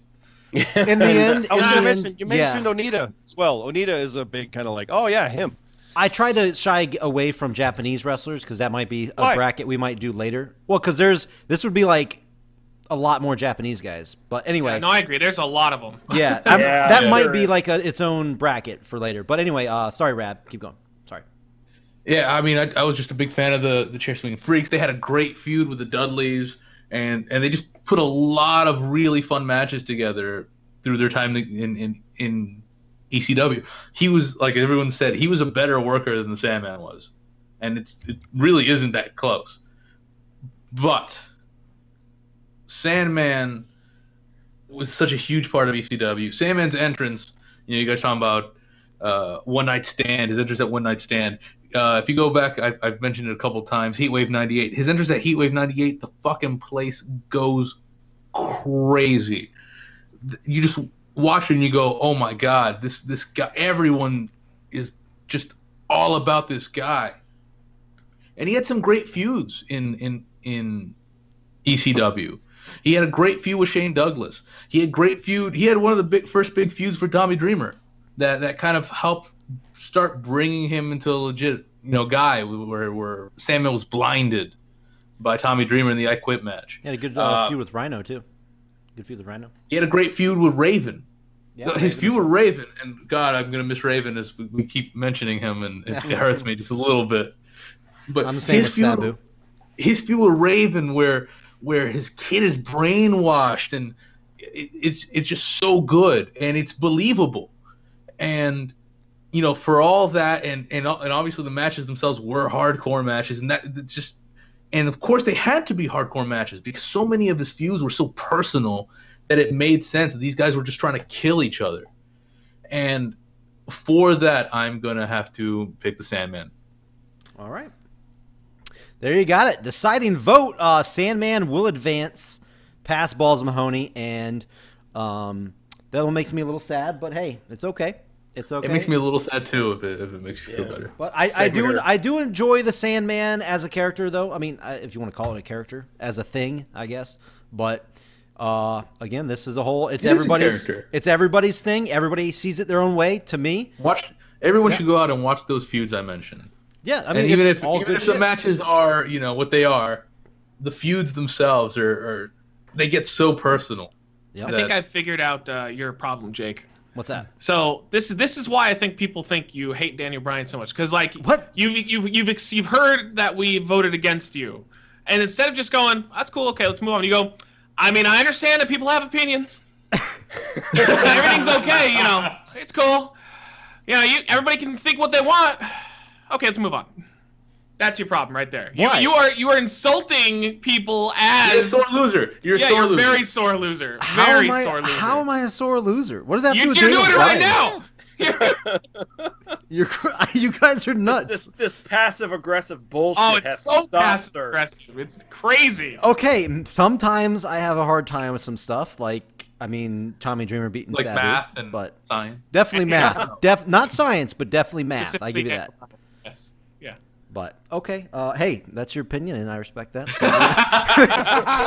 So we're gonna. That's your gimmick. Way to live the gimmick, my friend. Either way, Yes. we are gonna move on to the next match. We got Terry Funk versus John Zandig.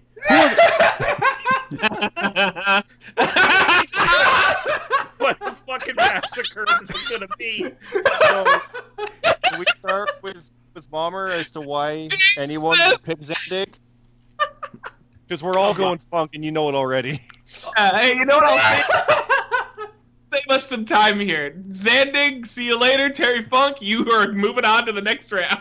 All right, Jesus Christ! that's one vote for Terry Funk, I guess. Okay, so Matt Oh, I Zion's- already said Funk. Funk is the NWA Wait, you're voting champion. Funk He's as well? You're voting Oh, Funk? Funk is before Foley. What Foley is? Okay, so And- that's and two Foley votes for has Funk. Funk. I guess. Why are you even bothering? You know he's not. Funk had a great fucking feud with the Sheik. Flair. By the way, if we're gonna talk about that, great fucking hardcore feud with the Sheik. Mhm.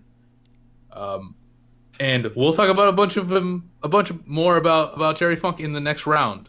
Why? Are you voting for Funk as well? Of course I am. All right. You're acting like- Terry Funk's feud with Lee, Flair. I after mean, Flair I was gonna amazing go stuff first, with but- Steamboat. It's why?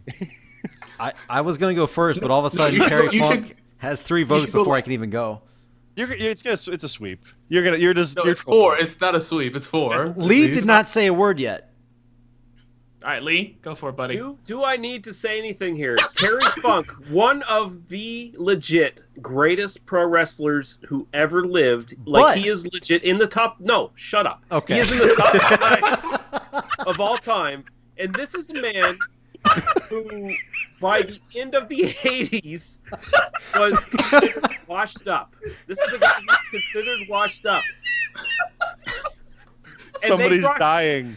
I can hear it. They brought him back in the NWA for the feud with Ric Flair. He put Ric Flair through a fucking table. Oh, I got pile a driver cramp. through a fucking table. He had an epic feud with Ric Flair, and then from there he springboarded his career into hardcore, changed his character around, and made that fucking believable because he was already known as the tough guy, fucking Southern wrestler who could beat the fuck out of anybody, and he took that into the fucking 90s. This guy started doing moonsaults when he was in his fucking 50s. This man is legit fucking crazy. John Zandig, I'm sorry, I'm just gonna say it right now. He sucks ass. I'm sorry. He is a fucking, he is the epitome of the fucking stunt monkey bullshit that I really fucking hate. Like, I watched a bunch of his fucking matches, and I hated every fucking one of them. This motherfucker, he does these stupid fucking stunts, and he has, every match, he has to top his stunts. He has to come back with some even more bullshit, where he's falling off a fucking roof of a building into a fucking flat-bed truck with fucking light tubes. What the fuck is wrong with this guy? You should have just put the 4 up and moved on. But no, you had to poke the bear, didn't you? You had to poke the bear. I thought Lee was gonna be the one to side with him. Yeah, right. I did It is not. not hardcore. It is not hardcore wrestling. It is not wrestling. It's just fucking bullshit. It is Jim Cornette going, "What the fuck?" Oh God, I am legitimately crying. Sorry, are you done? Are you done? I'm good. You can say your goodbye to. You know how I had my goodbye to Raven? You can say your goodbye to John Zandig. Say your last respects, Jake. All right, so well, first of all, I will say thank you, Lee, for actually like giving your opinions on both guys. Hold on, let me try. Oh, you want me to go with that? No, You know no, what, we're like- good. We're good. I think we're good. Wait, you actually want this? No. I got the. I'm crying. Okay, here we go. Oh God, that was fucking great. Here we go. Okay. Oh, okay. I will start off by saying this. Ah, man, John Zandig. A lot of people are probably, first of all, a lot of people probably don't even know who Zandig is that's listening to this right now. He's John nobody. Zandig is the original owner of Combat Zone Wrestling, which is CZW, which I am a fan of. If you haven't listened to the show, that's a thing. But now, listen, okay? Let's get all serious here for a second here. John Zandig is one of the, like, okay, this is going to sound weird. I think he's one of, like, the most important, like, people, like, in the post the post ECW era, as far as continuing hardcore and advancing hardcore into deathmatch style in the United States. Well, he gave the homeless people somewhere to fight other than behind the McDonald's. And I think the important point to what Lee was saying is that's not a good thing. Obviously, no matter what I say, it doesn't matter because it's 4-0 right now. But I will say there's a lot of stuff that Zandig has done in his career, which, if you go back and watch it, some of it arguably better than others. But as a hardcore wrestler, He was bad. he was very good. No, he wasn't. He He wasn't. He wasn't. He was awful. a hardcore wrestler. he had a good look in the beginning. He wasn't. I watched There in was the an aura. beginning. You can hear it now. No, I was there too, man. I watched in the beginning. He wasn't very good. What do you I agree that he had a huge part of moving, you know, of keeping hardcore wrestling alive to a certain extent after ECW Yes. went down. Because it was between that and fucking, what was the other one? XPW. Yeah, that doesn't count. Yes, fine, whatever. I know what you mean. But- Yes, I know what you mean. Yeah. But it was those two guys, and XPW was awful. Yeah. Yes, even compared to CZW guys. And yes, he had a big part to do that. But fucking Paul Heyman's not on this list. It doesn't matter what you do as a fucking promoter. He was a shit wrestler. He was shit at it. Okay. Okay, so that's what I have to say about. Listen, I will say this, Bomber. You are the most hardcore guy on this fucking panel for taking the abuse you've taken during this tournament so Sure. far. No, that You're was more amazing. hardcore than Zandig. No, Like any other, this is incredible. He's against Terry Funk. Yeah. but no, That makes- nobody would You know who beat we Terry should have Funk. beat? You know who Zandig would have beat? Corporal Robinson. Corporal Robinson. Yeah. maybe. But no, Yeah. Zandig. You haven't voted yet. The one thing that I really liked about Zandig over the years of watching him wrestle was that he could get, if somebody pissed him off in a match, he would get stiff as fuck and like give him a receipt like 10 times over. Like there was a match. Funk would do that. I don't think that's not like exclusive to Zandig. A I lot didn't of say it wrestlers was. I didn't do say it that. was exclusive. I just said that's one of the things I really enjoyed about You Zandig. like All it of being this list. That he became unprofessional in the ring? unprofessional All and right. beat the shit out of his It was- opponent it was because they enter- stopped him. If we're talking about receipts, where's JBL on this list? It was Yeah, entertaining. right. It was He's entertaining busy. to watch. He's busy bullying people in the showers. There you go. But no. Yes. Obviously, Who do you even vote for? yeah. Obviously, I'm going for Terry Funk. Thank God. That's Thank God. that's a given. That was never. It just happened to be wherever they landed. Zandig landed up against Terry Right. Funk. It just happened to happen.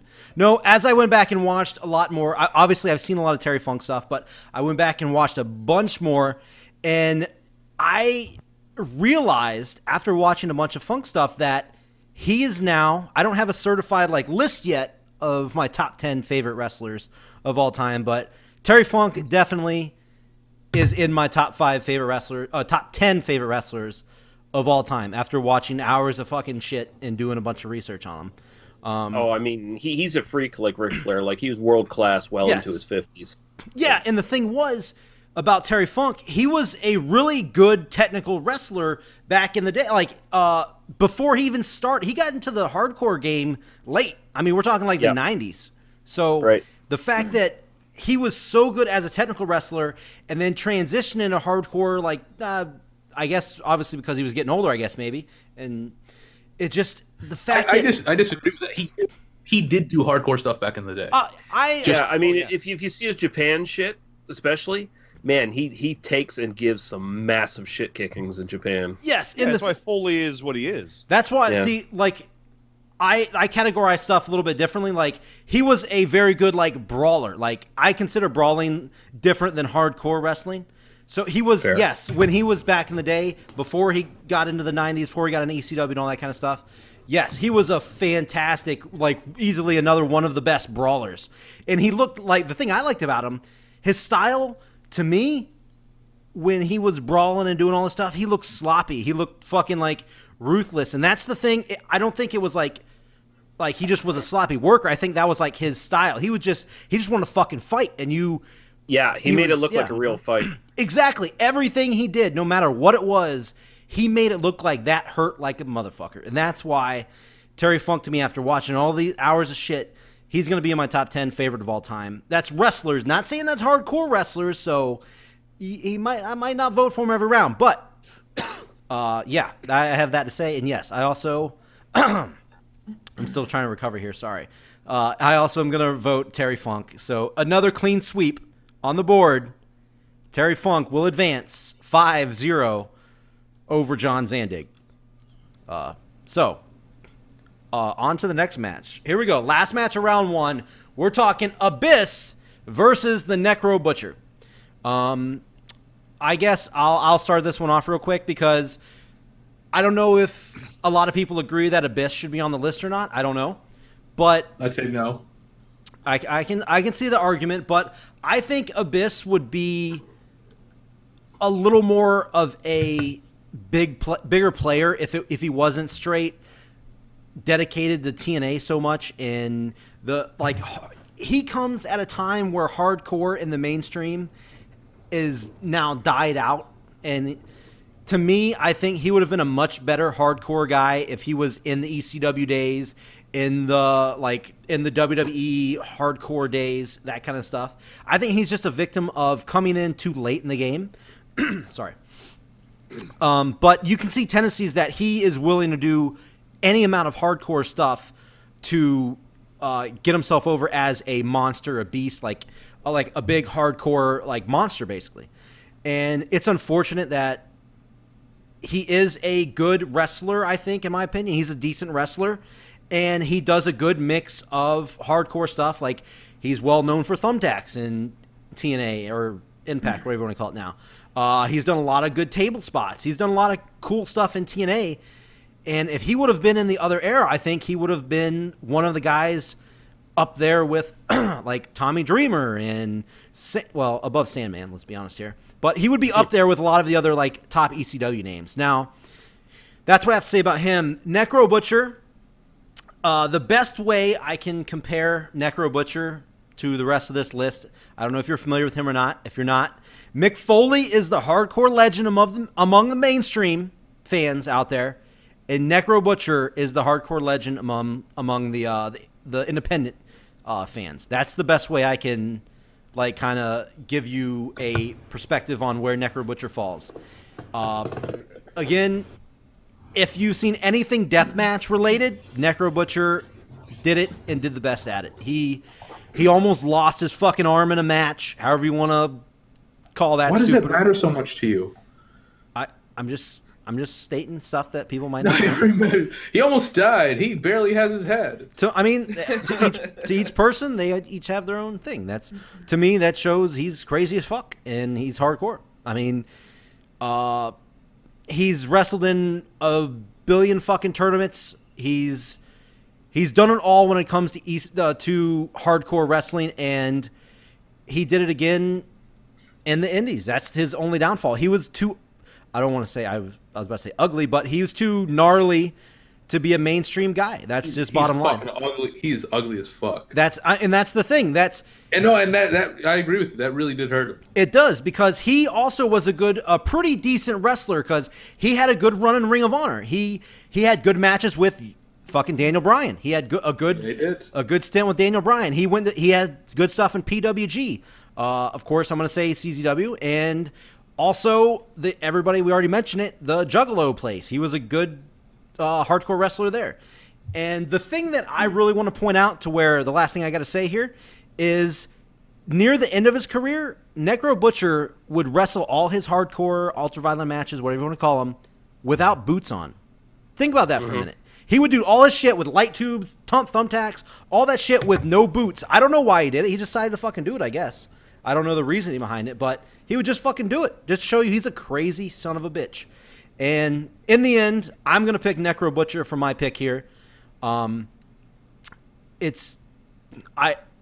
would be higher for me if he was given a better platform, but unfortunately he wasn't. And I do have a lot of respect for Abyss on the hardcore side of things, but Necro Butcher gets the pick for me. Rab, who you got? I mean, it's pretty easy for me. I don't think of Abyss as a hardcore wrestler. Honestly, I mean, on one hand, I really don't know a lot of like the best of Abyss, if you will. Mm-hmm. But when I think of him, I think of a Monster in TNA, who had a pretty good career there. But I just don't think of him as a hardcore wrestler.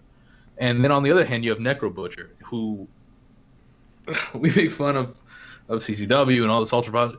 But shit, I mean, watch Necro Butcher versus Samoa Joe. Yeah. In fucking IWA. That's one of the fucking craziest and honestly best hardcore matches I've seen. Yeah. It's and he's got tons of great matches with a lot of guys. He does have, you know, I don't know how many times did he wrestle Daniel Bryan or Bryan Danielson. Oh, Bryan Danielson. I'm not 100% sure. I think it was a couple once or twice. Once or twice, yeah, I think. But I mean, I haven't seen a full match, but I've seen, you know, clips from those matches, and he can hang. I mean, this is an easy pick for me. It's Necro Butcher for sure. Yeah. Okay. All right. I guess we'll go with Matt Zion. Yeah, it's easy. Abyss, I actually think he is fine being on the list because I can't really think of too many people that we could replace him with. But I mean, like Necro Butcher is probably one of the few indie hardcore dudes that I'm like, yeah, he should totally be on the list, and I'm not gonna laugh at him like Corporal Nobody and Xantic and all these guys. Yeah, Necro Butcher's match with Joe is amazing. It's so good. There's a lot of really solid Necro Butcher matches out there, and Abyss is fine. Abyss is probably 1,000 times better actual wrestler. But, you know, Abyss has done some crazy stuff, too. It's just a really easy choice, in my opinion. Necro Butcher is a lot of fun. Abyss is a lot of fun, but Necro is way more of a hardcore icon than Abyss will ever be. Okay. All right, that's 3 for Necro. Lee, go for it. Oh, Necro Butcher, easy, man. He is fucking legit, and I would argue he's a way better worker than Abyss. Maybe not on a technical stance, but just overall, he's a way better worker. He is like one of those indie guys who can transcend all the bullshit stunt crap and still make a match believable and make it make sense. But he can do the bullshit stunt stuff too. Oh yeah, he can, and he makes it believable. He makes it work better than a lot of these other fucking jabronis that we have on this list here, like Corporal whoever and John Danzig or whatever the fuck his name is. It's Zandig. Mother. Yeah. No, Necro Butcher is fucking amazing. Again, yeah, his look probably held him back from really making it big. Although I kind of get the impression that he doesn't give a fuck about making it big. Like, this is a guy who doesn't sell merch. This is a guy who just goes out there and throws his body out there because he truly believes in just giving a performance and entertaining people. And fuck, man, that guy... The fucking brawls I've watched over the week, like I said in our Facebook chat, I fell down the YouTube rabbit hole watching his matches again, and wow, this guy is so fucking good. The Joe match, I watched a fucking amazing match of Low Ki, where he just took a shit kicking and gave a shit kicking to Low Ki, fucking great, and he's honestly, spoilers, he's got a good chance to win this whole tournament for me if I see it my way. Okay. All right. Well, let's go to Scott. What's your opinion here? Well, Abyss, I think similar to what I said about Balls. Abyss kind of got pigeonholed. He was doing really cool stuff in TNA at the start of TNA. His matches with AJ were awesome and just good matches. He was a big, brutal monster type. And then he did a couple hardcore matches and got pigeonholed as that hardcore guy, and it kind of stunted what he could do. And it sucked for it. Because he's not, like, he belongs on the list, and yet not to his own credit. I think he's better than that, and maybe not amazing like some are saying. Like he's not super great, but he's better than what he's been pigeonholed as. Necro Butcher though is that, and he's legit. He gets the vote. He no one mentioned it, but if you ever saw The Wrestler with Mickey Rourke, Yes. Right. Yeah, him like when they went for a hardcore guy and the right look, like. What was the Wrestling Isn't Wrestling? If you have a weird enough face, you can make it in this business. He's one of those guys. Yeah. He just looks it. And yet, you see him, he's a smart dude. He does care, and like it's all part of the thing. And yet, he's Necro Butcher.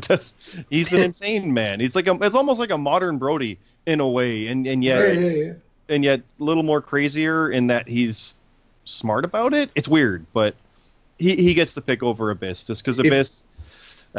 He doesn't really fit, and yet he does fit, but if there's one real legit good thing to come out of CZW, it's for sure Necro Butcher. Agreed. Sure. And like he wrestled in a lot of other companies too that were hardcore, not just CZW. But yeah, sure. Yep. All right. Well, there you go. Necro Butcher also sweep. Dude, we had three sweeps on the right side of the bracket. Very interesting here. But there you go. First round said and done. All right, guys. Let's move right on to the second round here. Bruiser Brody versus Nick fucking Gage. Matt Zion. Matt Zion started off here. Come on. Yeah, Bruiser Brody. Going with that's going to be one vote for Bruiser Brody. Any explanation? Or are you just good with that one?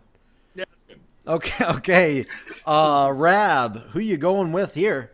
I think I said a lot of very nice things about Nick Gage in the previous, round. Yep. But I mean, come on, it's fucking Bruiser Brody.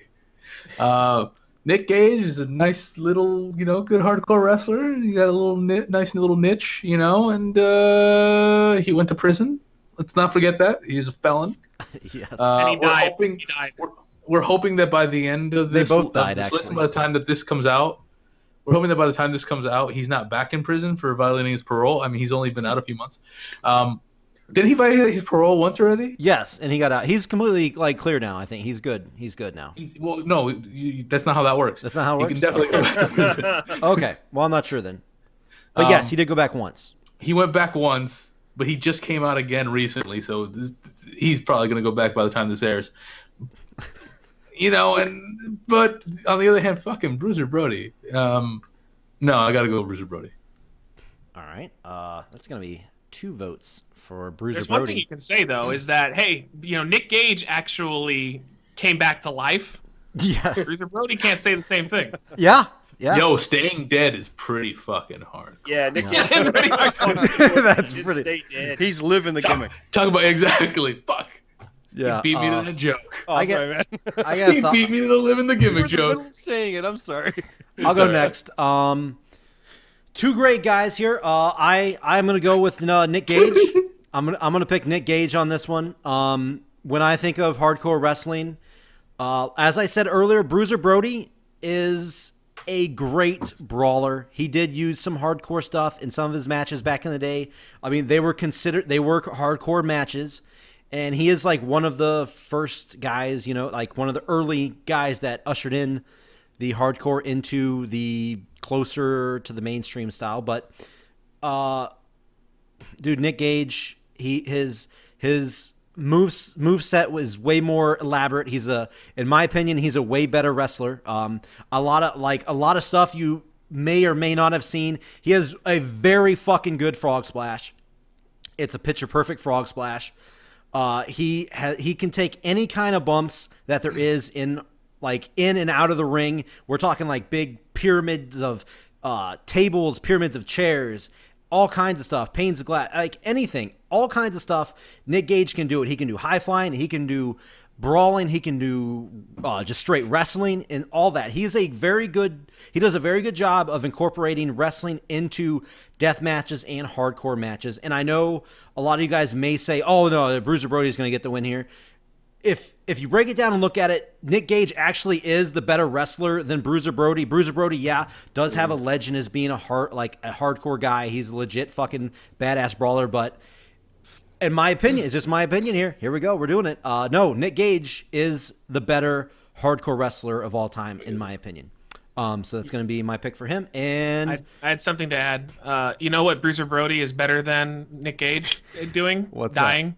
He is better than dying at Nick Gage. A lot better at dying. If this was a pick for that, I would give it to Brody, but I'm going to give it to Gage. Yeah, but he died for it, man. He did. We're going to go to Scott.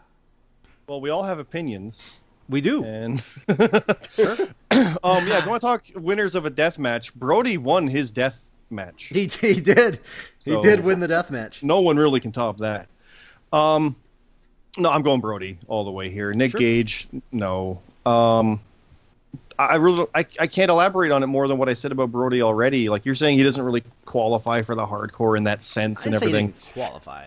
You kind of you did. I said he little bit. he is known more as a brawler than he is for hardcore style. Because for me, I differentiate there we go, the two. I do that. You also, when you were talking about how good Nick Gage was, mentioned he has a great frog splash. That's not hardcore. No, as I said with it, he incorporates it into his matches where he will put like light tubes or like through tables and those kind of things. He incorporates it into his matches. He's really good at suplexes and sleeper holds. Well, but if you look back, how many has Brody Lee done? Probably, or Brody Lee, sorry, Bruiser Brody done. Not too many, and he wasn't too good at it. So. Let's run with that. I'll make my pick with Bruiser Brody because you've got Brody Lee, aka Luke Harper. Sorry, yeah, I living on as the new Brody. No one's the new Nick Gage. Yeah, gotcha. All right, Lee. What the fuck are you talking about? Nick Gage is a better worker than Bruiser Brody. You're fucking lying. So stupid. No, I stand by that 100%. Here we You are legit wrong here. That's fine. I don't care how many flippy floppy bullshit moves Nick Gage can do. I don't care if he can frog splash in some fucking fluorescent fucking light tubes. That's fucking bullshit. Bruiser Brody didn't have to do that shit. He sold his character in the ring, and all of his work was fucking solid. He was a better worker all around just because of his character and what his character did in the ring. Nick Gage is just a nobody. Let's face it. He's a fucking nobody. Sure. Okay. Bruiser Brody all the way. Fuck Nick Gage. All right. I respect your opinion. Jesus Christ. No, Giving me the fucking Daniel Bryan death. No, vote I'm just here. kidding with what I just said right there. But no, but I 180%, even 200%. I'll even go as far as 200% disagree with what you guys are saying here.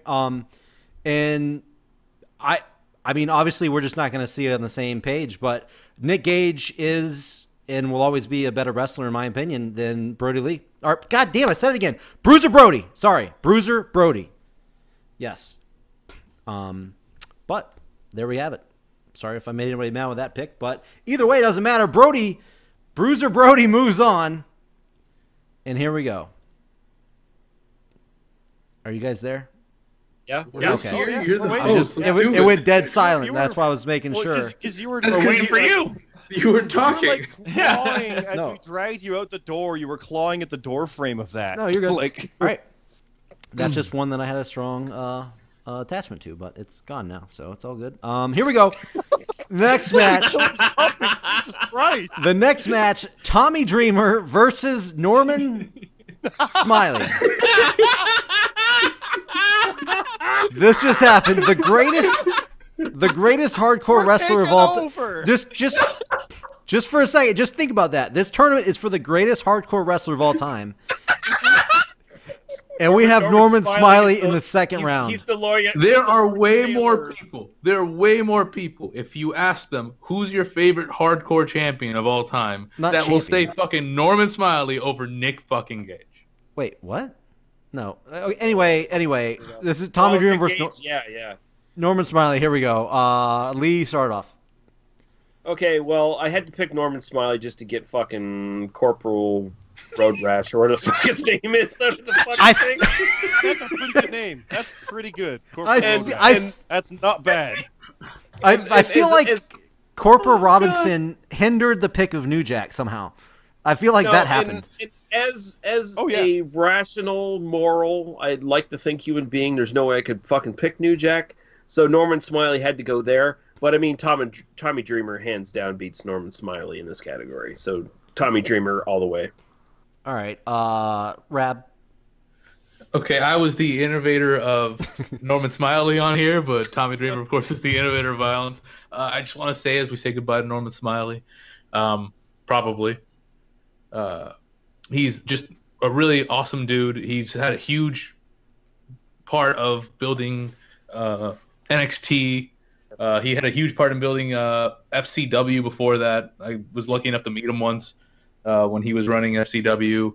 And just an all-around great dude, and it's good to see him move on at least into the second round on the bracket. Yeah, but I gotta go with Tommy Dreamer. All right, I'll go next. I'll just jump right out there and say I was a big Norman Smiley fan in WCW days. I loved all the stuff he did with the Hardcore Championship. I fucking loved it. Where he would come out of the ring like wearing fucking football helmet and football pads. Yeah, awesome. It was super entertaining. I loved it. Having said that, there's obviously no way he should be in this bracket at all, but he somehow got in it. And now he's facing Tommy Dreamer, who is also in the second round. We'll just say that. So, yeah.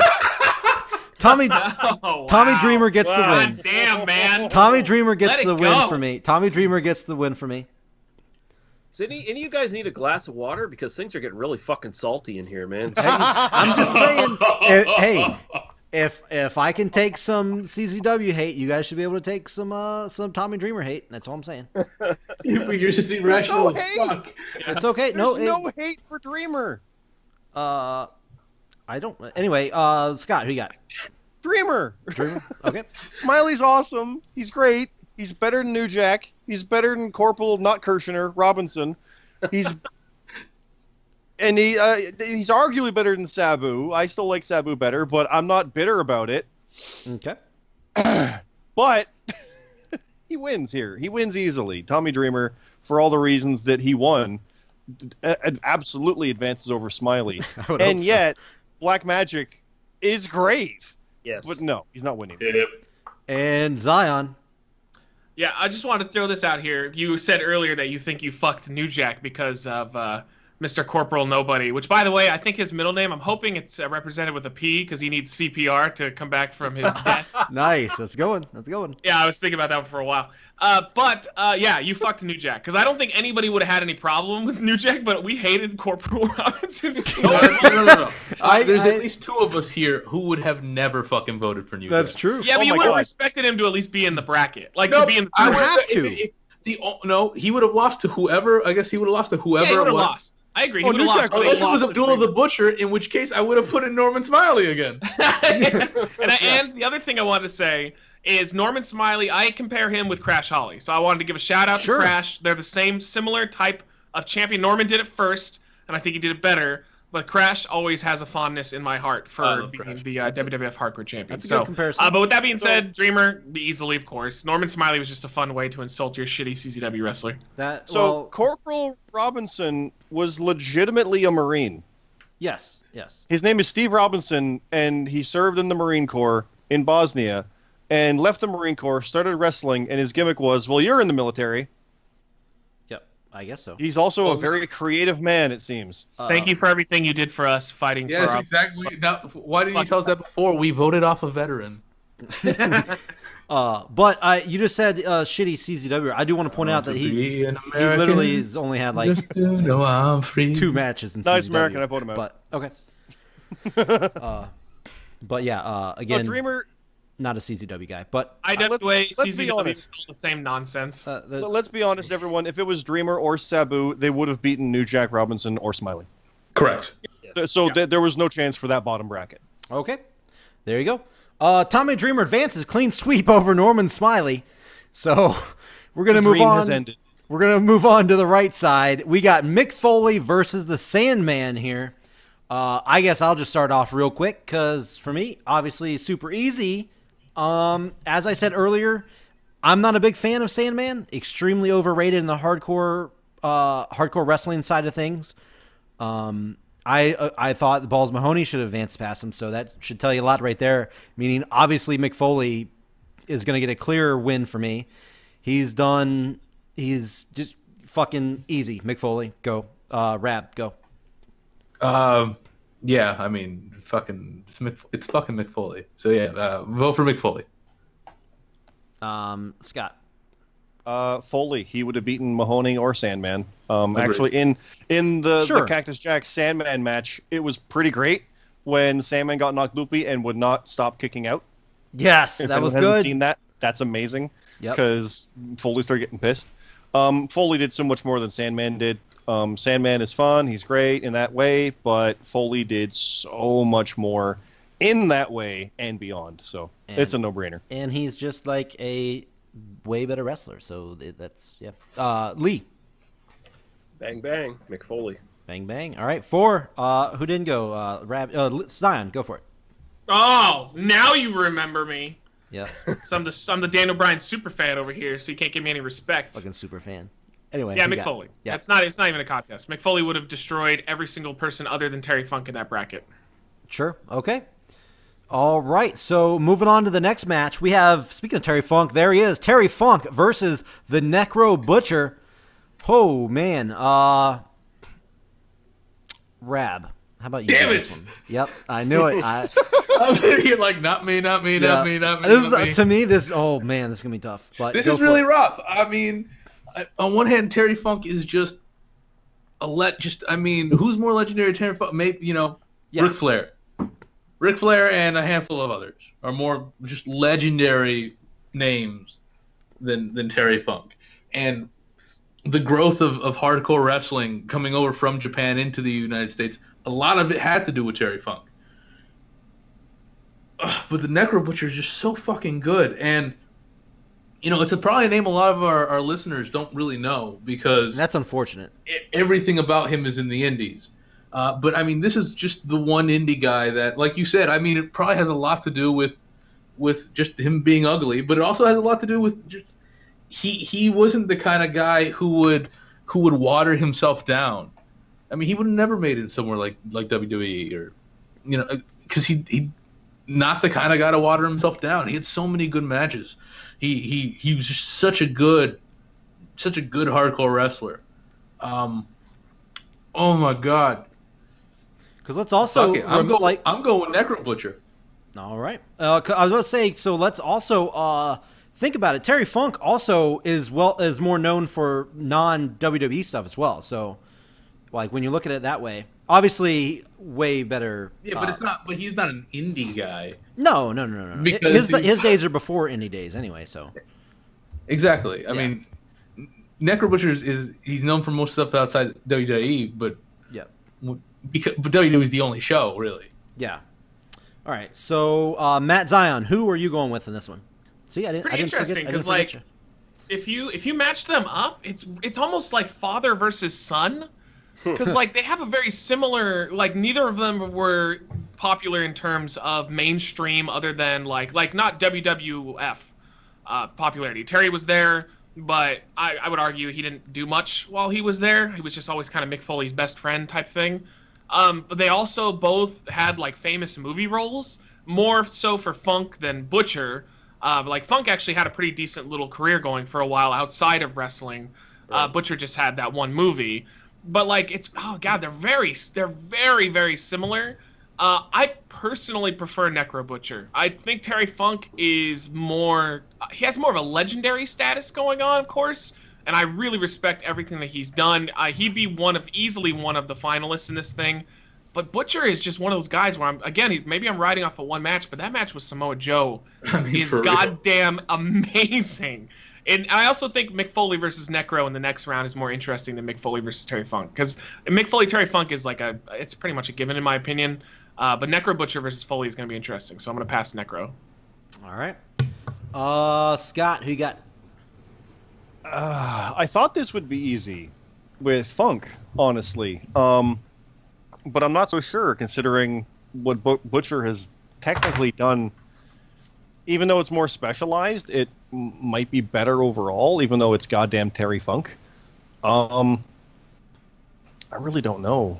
I kind of am leaning toward Funk, honestly. I can't put my finger on it. Like Matt said, it's a weird father-son, or at least original and clone, and that's not derogatory. It's just, look, there's another one.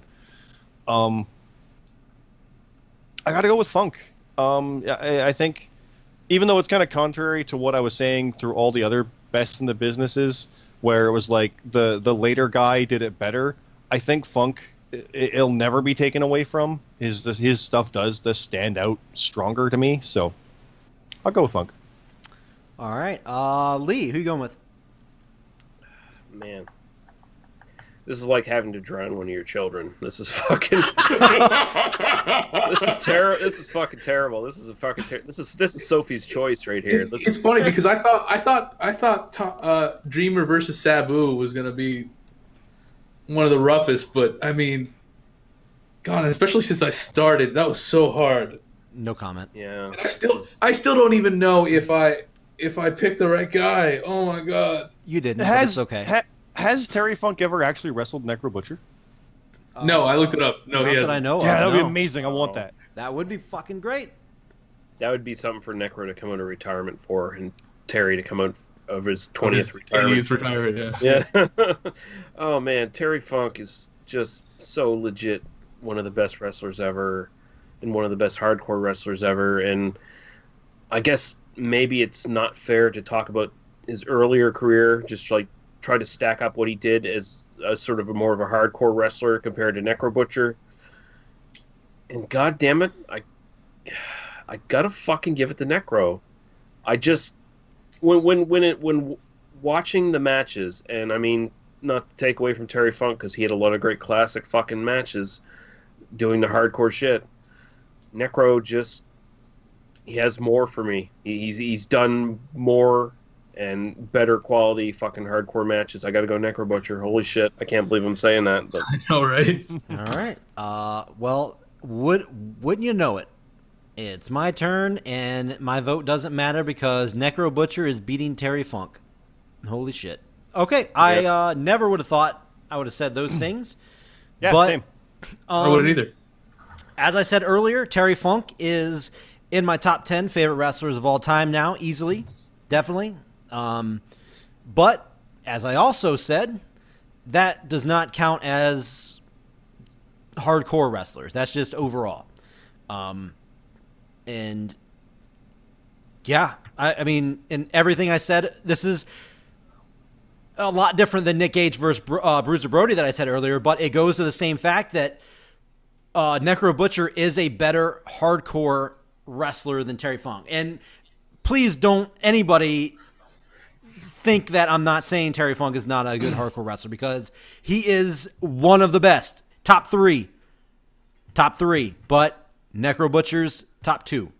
And as everybody's already stated, Necro Butcher, if you haven't seen him, you need to fucking watch it. He's got plenty of stuff on YouTube. Look it the fuck up. Necro Butcher gets my vote over Terry Funk, who I absolutely love. And Necro Butcher will advance past Terry Funk. If we get any angry fucking comments that are like, I can't believe you guys don't like Terry Funk, I'm going to murder. Yeah. Yeah. No, There all probably of us will be were- some. were It's liking Funk. the Absolutely. torture in our fucking voices Yeah. as we're going through, for those of us who picked Necro Butcher over Terry Funk. We just picked Necro Butcher over a fucking NWA fucking champion. Yes. And it's hard. I still And- feel bad about it. I feel awful. It's bad. It is bad. But the thing is, But there's a great reason for it. There's a good reason for it. We did it for a reason. yeah, and one day And we're it's going not to do... out of hate against Terry Funk. Of course not, no. Yeah, and that's what I understand want that. everyone listening to understand. Yeah. Yeah. And one day we're going to do a best in the business, best wrestler of all time, probably. That's going to be fucking hard. But Terry Funk will probably make that fucking list. So, And rightfully so. yes, rightfully so. He'll be back. But that has nothing to do with hardcore. That's just overall. But anyway, that's the end of round 2. We're going on to the semifinals. On the left side of the bracket, we have Bruiser Brody versus Tommy Dreamer. Lee, how about you start this one off? All right, man. This is a hard one now because this is basically a clashing of two eras, just like we had with Terry Funk and Necro Butcher. Honestly, got to think about what both guys brought to the business long term. And man, here's where I'm gonna have to probably go with the new guard. I think Tommy Dreamer legit just did more for hardcore wrestling overall than Bruiser Brody did. If you look in the span of their careers, I mean, if you were to ask me who the better wrestler is, Bruiser Brody. If best character, Bruiser Brody. But Tommy Dreamer is, deep down in his fucking heart, he is a guy who lives and breathes the whole sort of hardcore ethos, if you want to put it in that sort of term. And Bruiser Brody was just Bruiser Brody. It wasn't, I'm a hardcore wrestler. He was just, I'm kicking people's asses and telling promoters to fuck off, pay me my money, and getting stabbed. And that's hardcore. That was that's his passion. That's that was the his passion. That's the That's ultimate. what he That's wanted. hardcore chant. That's the ultimate. That's He hardcore died chant. doing what he loved to do. Yeah. But Getting stabbed in the stomach. I gotta go. I gotta go Dreamer with this one. Dreamer. Lee's going with Dreamer. All right. Scott, how about you go next? Oh, fuck. It's another really kind of tough one, but it's almost easier because it is two distinct eras. And everything that you said about how Brody doesn't really fit with hardcore the way you see it kind of actually sways me on this one, because Dreamer so much is more of hardcore when you compare the two. Oh, now you see it. Well, no, it's a I'm direct kidding, one I'm kidding. here. I'm kidding. Brody's a great brawler in that sense, in the hardcore of that era, but Dreamer did so much more in his. I'm going with Dreamer. All right. 2 votes, Dreamer. Rab, you want to go next? Sure. I mean, like it's been said, Brody, Bruiser Brody, pioneer of starting up what we think of hardcore. It comes from that. We wouldn't have hardcore wrestling if we didn't have, stuff like that from back in the day. But Tommy Dreamer is hardcore. And, I mean, it's an easy choice for me. It's Tommy Dreamer. Okay. That's going to be 3 for Tommy. I guess I'll go real quick.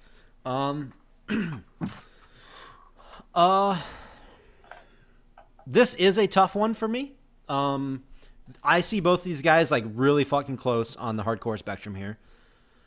I mean, I'm talking if we did like a 1 through 16, these guys would be side by side. They would be really fucking close. But in the end, I am gonna give my vote to Bruiser Brody. Believe it or not. No fucking surprise at all. What do you mean? Wow, what a twist! wait. What do you mean? Oh, shut the fuck up! Well, this is Okay, well, You fucking The hate feel Tommy good Dreamer. story of Tommy Dreamer. I aka can Daniel explain Bryan. quietly. Here you go. Without yelling, we can explain quietly. You've been talking shit about Tommy Dreamer this whole fucking time. We don't have to yell. We can use soft words. You've been talking mad shit about Tommy Dreamer this whole time. So the shocker of the world is not going to be that you're not voting for Tommy Dreamer. Okay. Mad shit. Bad shit. Talking mad shit. Okay. Maybe I just don't think he's as good as Bruiser Brody. That's it. Also, That's not what it's about. Who did you It's vote more hardcore. for between Raven and Bruiser Brody? I voted for Raven, Who did you vote for between Nick Gage and Bruiser Brody? Nick Gage. And while you were doing that, you were talking about it how Bruiser Brody is not a hardcore wrestler, right? I didn't say those words, but he's more of a he's That- more you don't famous for think being of a him as brawler. hardcore wrestler. You think of him as a brawler. More I'm of a sure brawler. we can Yes. go back. Yep. Oh yes, Think of I him as agree. a brawler, not as a hardcore wrestler. Yeah. You built this tournament. It's called Best Hardcore Wrestler. Yes. And you voted for Bruiser Brody, who you yourself has said is not a hardcore wrestler. He's a brawler. He's more well known as a brawler. Yep. No, that's not what you said. That I'm That's pretty what you sure were I've been saying saying earlier. those That's exact not what you were things. saying earlier. No, I've been saying, I said exactly. If you want to go back and you look, don't think he's more well known as you're saying he is more of a brawler, and you separate those in your mind. yes, He did not fit define hardcore as you see it. yes, he is. If I had to put him in a spectrum, it would be in the brawler. If I had to be one or the other, I would put him in the brawler. So why is Dreamer not there then? Because Dreamer, in my opinion, is, as I said earlier, is overrated as a hardcore wrestler. He bled a lot. Everybody on this list has bled a lot. Yeah, that's what I'm saying. That's a positive. I mean, he knew how to bleed real well. No, because Bruiser Brody. No, I'm saying Brody bled out. So nice. That's a good one. That's a good one. No, I've never backtracked on anything I've said. Tommy Dreamer, in my opinion, is a overrated hardcore wrestler. He was a decent not wrestler. a hardcore wrestler for you because Tommy Dreamer has won this round because I also vote for Tommy Dreamer simply despite Jake, so he has to continue to tell us why Tommy Dreamer is overrated. No, Tommy Dreamer is overrated, but Bruiser Brody isn't. He's still the overrated one is still more hardcore than the one who isn't even hardcore. I don't get your logic. I'm saying that both of these guys It actually goes against your own logic that you used in the last two rounds. No, it doesn't. No, it doesn't. Look, he hates Tommy Dreamer because he hates Daniel Bryan. No, in the top 16 of the, if you put like these guys 1 through 16, both of these guys, in my opinion, would be near the bottom side of the top 16 list. And for me, if I had to like take these guys and put them, they would both be down there and they would be side by side. Are you saying you put Corporal Robinson above them? No, Corporal Robinson would be at the bottom. Corporal Robinson would be at the very bottom of the list. All right. No, yeah, I don't know if it came off as I was a fan of Corporal Robinson, but I'm not. I did not enjoy Corporal Robinson at all. He just, his years as a hardcore wrestler and deathmatch wrestler, he kind of made the list as the bottom guy to make it into the tournament. That's by default. Because it was hard to fill out 16 fucking names of this and not be names that you guys have never heard of. But no, Corporal Robinson obviously would be at the bottom of the 16. But either way, there it goes. Bruiser Brody, 4-1. Tommy Dreamer wins. So there you go. There you have it. Your first finalist, Tommy Dreamer. And now on the right side of the bracket, we have Mick Foley versus the Necro Butcher. Matt Zion, how about you start it off? This is not hard for me. I did not want to like throw out a spoiler alert at the start like I did at the WrestleMania thing where I was like, oh yeah, that's my favorite fucking thing.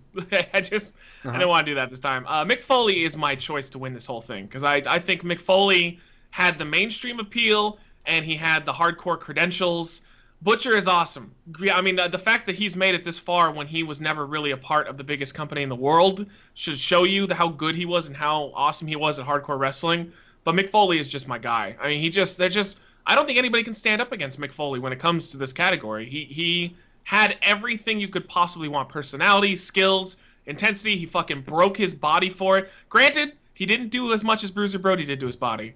But maybe one day he'll go and get stabbed in the shower. I'm not sure. So Mick Foley gets my vote. Okay. Rab. And his daughter is super hot, by the way. Oh yeah. You know what? I actually am not big on her for some reason. I don't know. Something about her face. What is wrong with? I would be big all over her. Does she remind you of Daniel Bryan? No, somehow? no. It's something about her. No, it's something about her face flannel though. shirt she wears. Like Daniel Bryan with boobs. No, her body's it? nice. Honestly, I go back and forth on her. Yeah, her Not body's the way I nice. go back and forth on her, but Absolutely. that's the way I I'm would trying to go back and forth on her as but- well. Exactly. Anyway, Rab, how about you go next? Okay, I want to preface this by saying every single person who is listening to this needs to go see Necro Butcher versus Joe. Yes.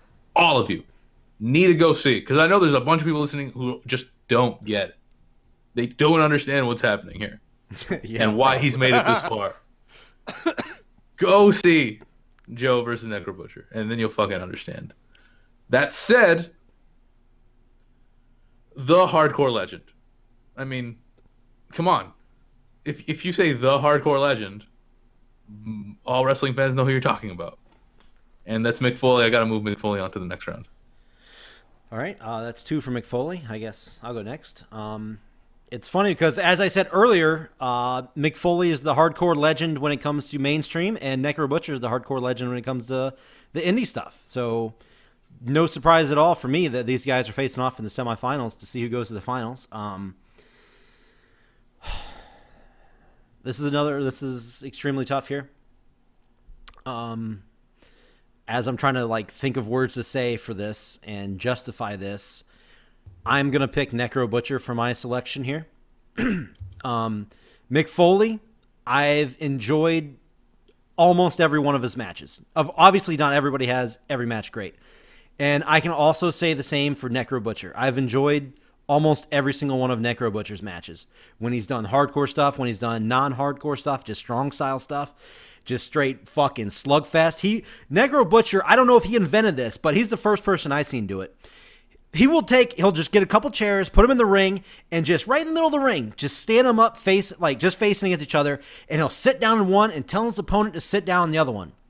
And those two will fucking have a straight up legit slugfest where you can hear fucking fists pounding into the other person's face, legit punches, just straight up trying to knock each other out. Now, that's crazy. That's fucking nuts. It's crazy.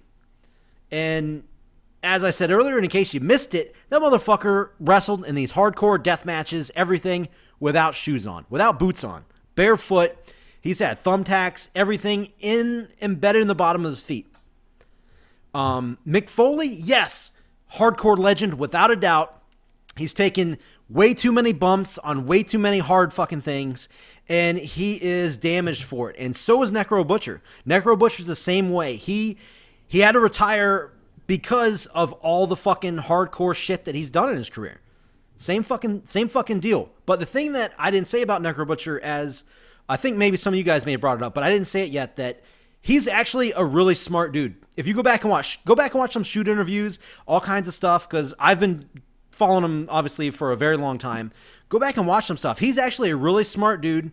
He wants to go out there and put on a great fucking show. And not saying Mick Foley doesn't, but Necro Butcher would be the kind of guy you're like, no, that's fucking stupid. He shouldn't be doing that. He's smart. That's the weird thing. He's smart and he's doing the crazy shit. It doesn't make sense. To me, that is more intriguing. And as an overall package, How is Mick Foley not smart? He's supposed to be like one of the smartest people in professional wrestling. I didn't say he wasn't smart. Well, they both have it then. What you described Mick Foley as well. I'm not saying that, I'm not saying that you should have voted for Mick Foley, but what you described also, but you made it sound like it was one of them and not the other. I've been saying this stuff. As I said earlier, I'm saying stuff that people listening may not fucking know. I've been doing that for like all these guys. All right, I understand. Yeah. I think I understand. You just came from the wrong angle on it. Oh, sorry. You're trying to show that Necro is equally as intelligent or equally as talented as Mick Foley, and that's why you're going with your pick. But it made it sound like you were like, fuck this Mick Foley. No, I've never said that. I've never said fuck Mick Foley. It just came out weird. It came out weird. And I also fucked up when I didn't say Nick Gage came back to life earlier, so I understand. Some say he's still dead. Yeah, some think he may be. But no, these two at the top of my list. They are, remember I said earlier, Terry Funk is top 3. To me, Mick Foley is number 2. Necro Butcher, number 1. Terry Funk, number 3. It just happened to be they all ended up on the same fucking side. It just happened. But to me, Necro Butcher is the number 1 hardcore wrestler of all time. That may spoil things for later if he gets there, but Necro Butcher for me is my vote. Sorry if that took way too long. Scott, go. This is a weird one. I mean, I think Matt said it, how having Foley and Funk here wouldn't have been all that fun. You mentioned, you said the hardcore legend. Before it was Foley, that was Funk. Mm-hmm. Like, everybody knew him as that. Even in Foley's book, he talks about that. He was the hardcore legend. And then Foley became the hardcore legend. So he's the next version of it. And yeah, Necro is pretty incredible on this and how he's accomplished this far. And you're right, he's smart, and so is Foley. Like, they both, you can literally describe what you said about them both being smart, putting out all the ideas for the matches. Foley knowing he's not a big bodybuilder type, so he's got to sacrifice his body, and that's how he does it, and he gets things over. He would look better in defeat than guys who win many times. And better than anyone else, really. And I'm going with Foley simply because he was able to do it at every level. On tapes you'd find from Japan, on regional promotions, on national promotions, on the biggest promotion, on every level of a Hell in a Cell, or just a brutal match with The Undertaker, or the stuff with the Nasty Boys and Kevin Sullivan, and across the board, even the shit with Mikey Whipwreck and everything in between. It's Foley. I got to go with Foley. That's not to take anything away from Necro Butcher, but Foley's just done that much more, I feel, than Necro has. Shout out to Corporal Robinson, by the way. God damn. Oh, and Mick Foley's daughter is ridiculously hot. Oh, so hot. All right, so Lee, who you got in this one?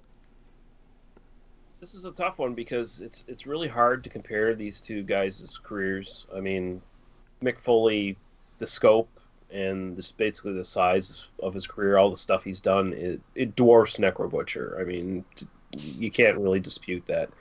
Necro Butcher is never going to be as well known as Mick Foley, but here's the thing where Mick Foley falls down for me is I feel like he did it for too long and he kind of tarnished his reputation and his career to a certain degree by just doing too many matches, coming back and doing too many jobs, and to the point where he stopped being the hardcore legend and he just started being the fucking loser who gets beat up by whatever new guy comes in. And I realize that's kind of the role of the retired wrestler or the retiring wrestler, to put over new talent, and that's fine, but the kinder, softer Mick Foley is kind of the Mick Foley I've always fucking hated. I was always just a Cactus Jack kind of guy, and his other characters I never really gave a shit about. And Necro Butcher is just so much better when it comes to his character than two of the three faces of Foley. And I just enjoy his work better overall. And I don't think Necro Butcher ever tarnished his career to the degree that Foley has, in my eyes anyway. So I have to, it doesn't matter, of course, Butcher isn't going to go forward, but I have to give Butcher at least the sort of sympathy vote here. There you go. Wow. I thought I was going to be the only Necro there. No joke. Wow. All right. I wouldn't have been surprised if Foley didn't move on that. Yeah. Well, there it was, guys. Really close there. Mick Foley advances 3 votes to 2 votes over the Necro Butcher, meaning we have our finals, guys.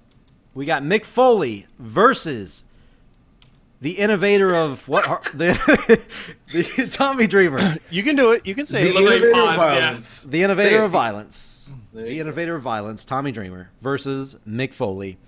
I guess I'll start this one off. As you may have already probably guessed it, I am going to go with Mick Foley here for my pick. I think, in my personal opinion, I don't want to spoil anything, but I think this is going to be a sweep here because I think, hands down, the match that should have been the finals was Necro versus Foley. It's what we just did. But Mick Foley, top of the bar. Tommy Dreamer, in my opinion, near the bottom of the bar when it comes to these brackets here. As you've heard throughout this tournament, I don't think Tommy Dreamer should have made it this far. But he did. How many more times can you tell us this? I'm just summing up my finals, man. And God damn it, man. Mick Foley, without a doubt, is a way better hardcore wrestler than Tommy Dreamer is and ever will be. And Mick Foley is my pick for the greatest hardcore wrestler of all time. I also heard Tommy Dreamer is terrible in bed. Small penis. I heard he's great in bed, though. He sleeps with all the rats.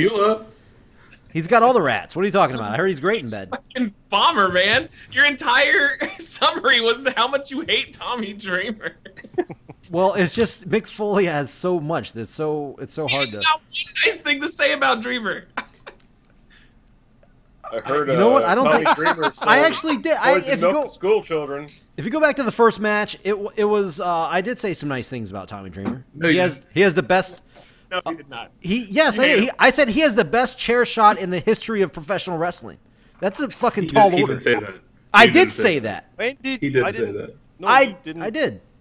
No, fake news. No, I did. Go back. Everybody listening knows. That's your intro. You're going to put us not. You saying you didn't say that, and your clip of you saying it. No, and it's going to be you adding it in post later. There you go. That's going to be the one win you get on this. All Maybe right. we should all vote for Dreamer instead, just to piss off Bomber. No, don't fucking do anything. That's Just what you get for going first. pick. All right, we're going that Zion here. Who you got?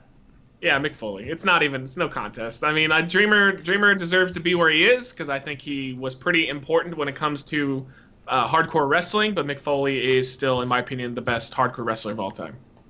All right. By the way, I kind of said what you just said, but you gave me shit for it. No, you didn't. You shat all over Dreamer. I said for it's fucking a minute no and a contest. half. Same thing you just said. It's no brainer. No, you shat all over Dreamer for a minute and a half. Yeah, I gave Dreamer praise. You sat there and explained why Dreamer was terrible, and then said Mick Foley's the best of all time. I didn't say he's terrible. He's just overrated. So. Oh, You said, here's the thing you said. You said it's hard to find people who even can get on this list, and that's how we got Corporal Robinson, because there's not that many people you describe as hardcore wrestlers. And then in the same breath, you said that Dreamer is one of the worst people on this list. Yes, I did. I'm sorry.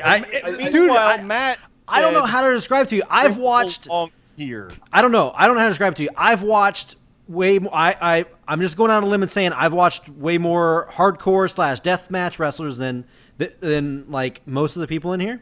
And Not way more than me. maybe not. I don't know, but Not way more. More maybe. Yeah, because more maybe. you watch garbage wrestling, but not way more. but I'm just saying. I just think he's overrated. Sorry. I'm sorry if that makes you mad. It's just horseshit that you're like, oh, I just said the same thing. No, I gave Dreamer a compliment, but then I gave Foley a bigger one. You shat all over Dreamer and then gave Foley a compliment. That's not. It's not the same thing. That's why we're. I said piling the on same you thing as again. the first part, as you said. No, where, literally, Matt said Dreamer belongs here, where he is. And I you did said Dreamer's overrated. Those are different things. Yes, I was talking mainly about the first part where he said it's a no-brainer, but yes, correct. I haven't been very clear on everything I've been talking about this whole time. No, that's but Hey, Bomber, remember when I told you to shut up about the Terry Funk John Yes. Zandig thing? You should probably just shut up now. okay, I will take your advice. And since you're talking, how about Lee goes next? Yeah, I gotta go Mick Foley. I mean, even, like I said, the tarnished kind of tail end of his career. I mean, honestly, when you think about it, Tommy Dreamer kind of has that same problem where at the tail end of his career, he's basically just jobbing all the fucking time, and he just looked like a loser all the time. So he actually, his career kind of went full circle because he began as a big fucking loser as well. Love Tommy Dreamer, but Mick Foley just wins hands down. No contest. Okay. Rab. Oh, what the fuck was that? Okay. I mean, that's kind of what I said as well. But anyway, Rab. It's go. not. He owned God this damn shit it. I'm just He kidding. owned You're not gonna let this beat Rab, die, go. are you? Rab, go. Rab, go. Okay, I'm gonna say something basically exactly like Bomber. This is Okay. exactly what Bomber said. Yep. Tommy Dreamer is of course one of the most important and best hardcore wrestlers of all time. I didn't say He's that. the innovator of violence. He's the heart and soul of ECW. He is the founder of the House of Hardcore. He is just one of the most important figures in hardcore wrestling from the birth of ECW on. But Mick Foley is the original king of the death match. He went off the fucking cell. He went down in a fucking just all the fucking elbows off the fucking ring onto the concrete floor. He's fucking lost an ear. He's broken his ribs more time than can count. He's got more concussions than fucking anyone this side of fucking Chris Benoit. I mean, Wow. shit. It's the truth. Oh, I believe it. Oh, I hope he doesn't kill his daughter. Oh, God. Yeah, cause she's fine. Oh, Yeah. God. Yeah. I mean, it's no one on this list honestly can beat Mick Foley. He's here at the end for a reason. I think it isn't. Tommy Dreamer might have got to the finals due to where he was on the bracket. You can make an argument, but Mick Foley could have beat anyone on this fucking list. None of these guys can hold a candle to, in my mind, to just the depth of his career, what he's done for hardcore wrestling, just everything about him. So yeah, Mick Foley easy. Okay. Honestly, in my opinion, Necro would have ran right over the other side of the bracket. Sure. if Like he I had been in the said, finals. I think the finals would have been perfect for Necro McFoley, but hey, and that's just happened how it happened to be. I agree with you though. Yeah. Necro would have smashed the left side. But anyway, Scott, who you got? Well, I think to kind of go to your point, Mick Foley and Necro Butcher would have been a good finals. No one would be surprised if Funk was in the finals. It just happens to be that this right bracket was that vicious to get through, while Dreamer didn't have much competition over there. Except for Sabu. Except for Sabu, yeah, his first round was his toughest one. Agree. It's a case of Dreamer. Yeah, he's the innovator. He's all this and everything. I think Mick Foley really took what a hardcore wrestler is and legitimized it as an actual world champion. So, I mean, Funk was a world champion and then became a hardcore wrestler. I think Foley kind of did the reverse, and he showed, like, he defined hardcore wrestling. When people see that we're doing this, the first thing people are thinking of is probably Mick Foley and or Terry Funk. So, there you Sabu, go. yeah. It's or Sabu. Like, then you get to then. No, you have to be, no. Or Tommy Dreamer. Or Tommy Jesus Dreamer. Christ! No. Any chance he gets? No, any chance? no. Now, I know you guys are hating right now, but listen, this is we how are. this is honest to God. I've already made the graphics for all like the thumbnails and the the little thing that goes on iTunes, like all this little stuff for the hardcore thing, this bracket, and I use like Sabu on that stuff because I pictured him as being one of the guys that's going to be in the finals. It just, Well, you No, pictured no. wrong. I did. let me- I mean, let me- it happens. It Expand on happens. that. I know what you're saying, because when you think of the wrestler, it's usually Hogan, maybe Andre, maybe Flair, maybe Undertaker. Like that's the maybe. Some might have it first. Sabu's the maybe. He's like, Sure. yeah, some will think of Sabu immediately. Sure, awesome, but most will think of Foley. Far more often they'll think of the other guys. Oh, definitely. I agree. and, Definitely. Yeah. Like you're talking the alternates, like you mentioned, Axel Rotten or Ian Rotten could have been on here. The Messiah could have been on here. There's other ones instead of that Corporal Robinson guy over there. It's weird. There's many 'cause- that could have been, and Yeah. yet no. Yeah, why wasn't Messiah in this? The Messiah wasn't in this, and the funny thing is, I've actually put names in and took names off. Some of the names I did put in and take off was Madman Pondo. I took off Ian and Axel Rotten, both of those I had in there and took off. I originally did have the Messiah, but as I thought back on it, his career wasn't long enough, and near the end, he wasn't a hardcore wrestler anymore. He's kind of stopped that. He was only really popular because he got that assault. I mean, that was like the big. He lost yeah, a fucking thumb, man. He did. Another name that I didn't put it on here, but would have been on here if he continued was, as Matt Zion pointed out earlier, Sick Nick Mondo. Easily, Sick Nick Mondo would have been on this list if he continued his career. And by the way, little spoiler alert. I don't know if you've known this or not, but Sick Nick Mondo did say that he is going to return to wrestling once he leaves Japan. By the way. Oh, nice! That would Yes. be really cool. And he's I thought he's you were gotta gonna be say old once now, he though. leaves Blockbuster. Wow. Yeah, the famous No, Blockbuster he's been feature. living in Japan for the past several years, doing film and stuff like that. But he's finishing out this year. I believe next year he comes back. He says I've seen him already. He's in phenomenal shape still. And he says he's going to come back. He's not going to be a watered down version either. He said he's going to come back full force. He's not going to fucking half-ass it. So just a spoiler for anybody out there that does know who Sick Nick Mondo is. He It's said, just too bad because if he's in CZW, I can't watch it because it's Jump Yeah. Wrestling. Huh? yeah. So we'll see. No, I'll So see. I tangented big there. Let's just close this out. It is Mick Foley. All those names we just mentioned as maybes would not have beaten Mick Foley. Yeah. Correct. So- I can agree with that. I would There you go. have picked Mick Foley over Sabu. I would have. And the final, if it was Foley and Necro, you saw how close it was. If it was Foley and Funk, we would have picked Foley. Like it's. Yeah. I don't know how Foley could have gotten eliminated. I really don't. Necro was the closest chance. Yeah, So, I agree. I think agree. he would have beat anyone on here. he really would have. Yeah, both of those. If you make a greatest wrestlers list, you'll have a handful of guys that are on this. Pretty much Funk and Foley. Yeah. You won't have many others. no, I don't And think you would that's how have. I don't think you would have good any others. these- No. That's how good these guys are. So, Yeah, I don't think you'd see any. Those are the only two that would probably appear on that. And well, except for Necro.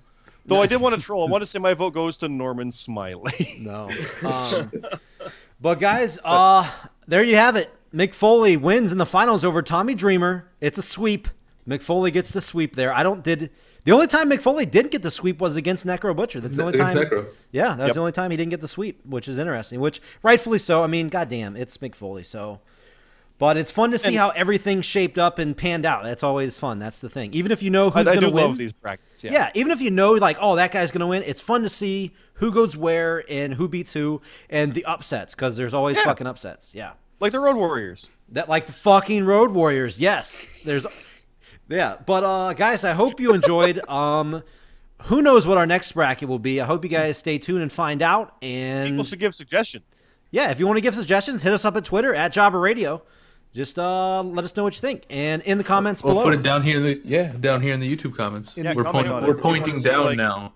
Yeah, the best women's ones or women, American, or you said Japanese. You could do something like that. I don't know. Easily Japanese stuff. Yeah, but we would have to do a lot of research probably. Yeah, but anyway, we're really enjoying all the YouTube comments. Although less marks would be good. There it is. I don't know. Hey, anyway, guys, we're out of here. We've gone on for a while, and we'll see you guys on the next one.